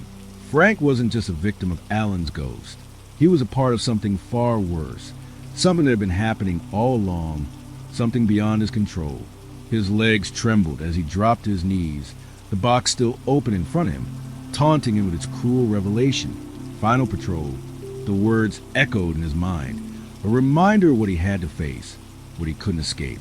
His hand shook uncontrollably as he reached for the badge inside the box, the metal cold against his fingers. It felt like it belonged to someone else, someone long forgotten. But the moment he touched it, the room seemed to grow colder, the air thicker. A voice broke the oppressive silence, a whisper that seemed to come from nowhere, from everywhere. "It's time, Frank. It's time for you to finish the patrol." His stomach churned, the weight of the words sinking into his bones. He stood up shakily, the box still open at his feet. The room around him seemed to stretch, the walls closing in on him as if the very air itself was trying to suffocate him. He couldn't breathe. He could hear the faint sound of police sirens, distant and muffled, but growing louder, closer. He knew those sirens. He had heard them 1,000 times before. They were the sirens that always signaled the end, the warning that the night was coming to a close, the patrol was over. But this time, it was different. This time, it wasn't just a reminder. This time, it was summons. Frank's mind raced, his thoughts spinning out of control. What was happening? What did it all mean? He had been told he was retired, that his days of duty were over. But here in this room, in this cursed place, the past had come to life again. A low hum filled the air, vibrating through his body. Frank turned to face the door, but it was already too late. The room seemed to shift, the walls warping and contorting in unnatural ways. The light above flickered violently before shutting off completely, plunging him into total darkness. Then the door opened, but it wasn't just a door anymore. It was an abyss, a gaping mouth of shadows waiting to swallow him whole. Frank's pulse quickened. He didn't know if he could move. His feet felt like lead, his body refusing to obey the commands of his mind. Every instinct told him to run, but his legs remained frozen in place. "Come on, Frank, don't be scared." The voice was Alan's, unmistakable, the same tone that had once calmed him during their many patrols together. But there was something different in it now, something cold and mocking. Slowly, almost against his will, Frank moved toward the door. His body trembled, as if every step was dragging him deeper into a nightmare he couldn't escape. The sound of police sirens grew louder, closer. Frank's eyes darted toward the hallway, and for a split second he thought he saw a shadow move, something lingering in the corner of his vision. But when he turned to face it, there was nothing. He had to keep moving. As he stepped into the hallway, the temperature dropped dramatically. The air became thick with suffocating cold that seemed to seep into his bones. His breath came out in visible puffs as if the room itself was trying to freeze him in place. And then he heard it, a single, solitary siren. It wasn't coming from the street outside. It wasn't even coming from anywhere in the building. It was coming from within him, his head, his body, his soul. Frank staggered forward, trying to find his bearings, but the hall seemed endless. The walls stretched out in every direction, the darkness pressing against him like a living thing. He could feel it now, the presence of something watching him, something waiting. His fingers brushed the cold metal of the door handle, and as soon as he touched it, the siren screamed louder. His heart raced, his chest tightening as if he was being suffocated by the sound itself. It was deafening. "It's time, Frank," the voice whispered from behind him, sending a shiver down his spine. He spun around, but there was nothing there, only darkness, the kind that threatened to swallow him whole. Frank's hand gripped the door handle harder, his knuckles white. His mind screamed at him to stop, to turn back, to get out of this nightmare. But his body was moving on its own, drawn to whatever awaited him beyond the door. He opened it. What he saw on the other side made his blood run cold. The street outside was bathed in the harsh glow of streetlights. The same old patrol car was parked across the road, its headlights broken, flickering in the distance. It was the same car, the same broken headlight. And standing beside it was Alan, his figure silhouetted against the night, his face shadowed and unreadable. "It's time for your final patrol, Frank." Frank stepped forward, his feet moving of their own accord. The street seemed to stretch before him, the shadows growing longer, deeper. The sirens wailed in his ears, louder now, drowning out all other sound. His legs felt heavy with each step, the ground beneath him shifting as if he were walking through a dream or a nightmare. He couldn't stop. Alan's figure became clearer as Frank approached, his face locked in a twisted expression of grief and determination. Frank's heart clenched in his chest. He had been here before, hadn't he? This wasn't just another patrol. It was a patrol, the one that never ended.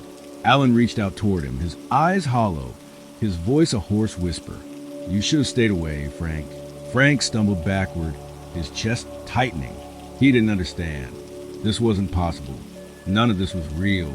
But the sirens grew louder still, and Alan's ghostly form began to blur, dissolving into the night, only to reappear again, always ahead of him, leading him down a path from which there was no return.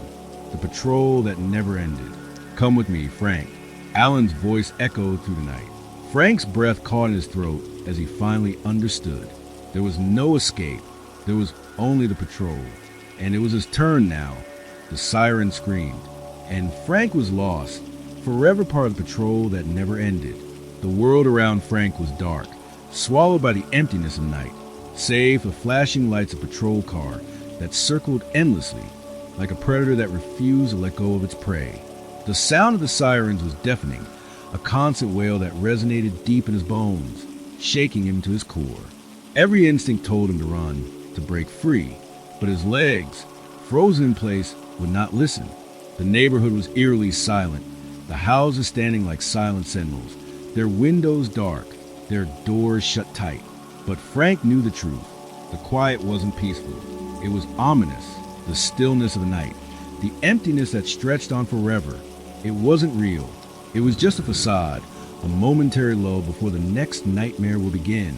He had seen the car, parked on the corner, its headlights still flickering, the engine idle but alive. The familiar broken headlight that Frank had grown accustomed to over the years seemed to mock him now. It was the same patrol car, the one that had been with him and Alan through thick and thin, through every late-night shift and every harrowing chase. But it was different now. It wasn't a patrol car anymore. It was a prison, an endless loop, trapping Frank in a nightmare that wouldn't let him wake up.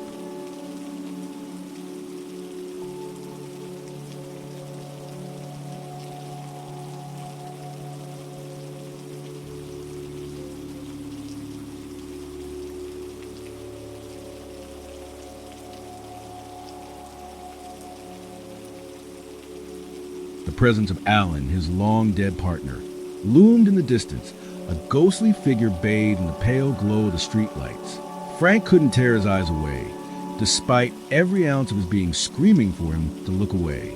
Alan's face was distant, almost unreadable.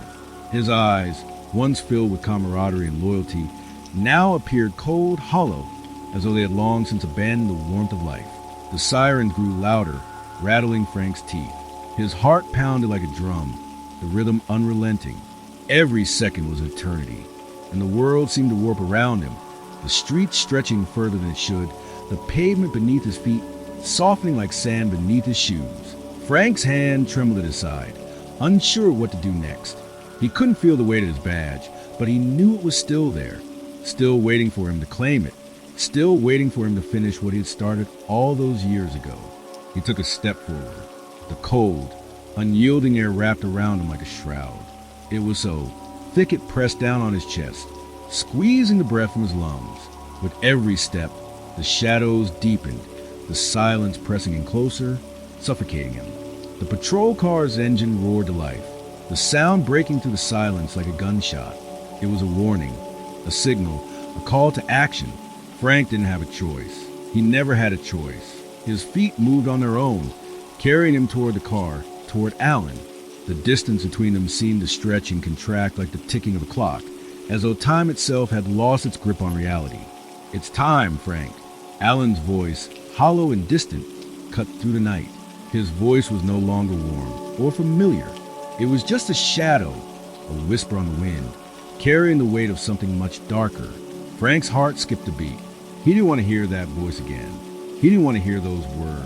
They were the words of someone who had long since given up on hope, the words of someone who was lost, trapped in a cycle they couldn't escape. But still, he moved toward the car. Thud. The sound of a door slamming open echoed in the quiet of the street, sharp and jarring. Frank's body jerked at the noise, but his feet kept moving, dragging him closer to the patrol car. He could see Alan now, standing beside the car, his uniform a faint silhouette against the flashing lights. But something was wrong. Alan's face was different. His features were distorted, like a mask that had been stretched too far, the skin pulled tight over the bones. "You didn't have to come, Frank." Alan's voice was warped, the words dripping with something Frank couldn't quite place. The car's headlights flickered again, casting long shadows across the street. Frank's body was no longer his own. It was a puppet, pulled by invisible strings. His mind screamed at him to stop, to turn away. But his legs moved on, carrying him forward into the abyss. Alan stepped toward him, his movement stiff and jerky, as though he were struggling to break free of the same invisible force that controlled Frank. He reached out, his hand trembling, his fingers barely brushing against Frank's sleeve. "It's time to finish what we started, Frank. Time to finish the patrol." Frank stopped in front of him, the words landing like lead in his stomach. He couldn't breathe. The air around him felt thick, as if it were heavy with something ancient and malevolent. He looked into Alan's eyes, but they were no longer the eyes of his partner. They were hollow, empty, like a void that stretched beyond the limits of time and space. Alan's mouth opened, but the words that came out were not his own. They were something darker, something that had been buried for years, something that Frank wasn't ready to face. "There's no way out, Frank. There never was." Frank's heart stopped. He didn't want to hear this. He couldn't. The patrol that never ended. It wasn't just a trap for him. It was a trap for them all. Every officer who'd been caught in its grip.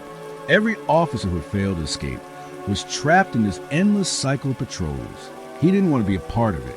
He didn't want to be a ghost, a shadow of the man he once was. But it was too late. The car's engine roared again, louder this time, drowning out the world around him. The siren screamed in his ears, the night air thick with the weight of it all. You have to finish it, Frank. Frank's legs gave way beneath him. He collapsed to the ground, his chest heaving, his mind spinning. He couldn't breathe.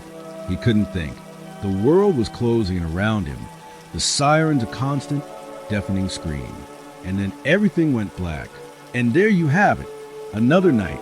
Another chilling tale from the depths of darkness. The patrol may never end, but your journey into the unknown has come to a close for tonight. Remember, as you drift off to sleep, keep your eyes open for things that hide in the shadows. You never know who or what might be watching. If you enjoyed this story, don't forget to hit that like button, subscribe, and ring the bell so you never miss a terrifying tale from Mr. DarXnights. And until next time, keep the lights low, the covers close, and the nightmares even closer. Sleep well if you dare.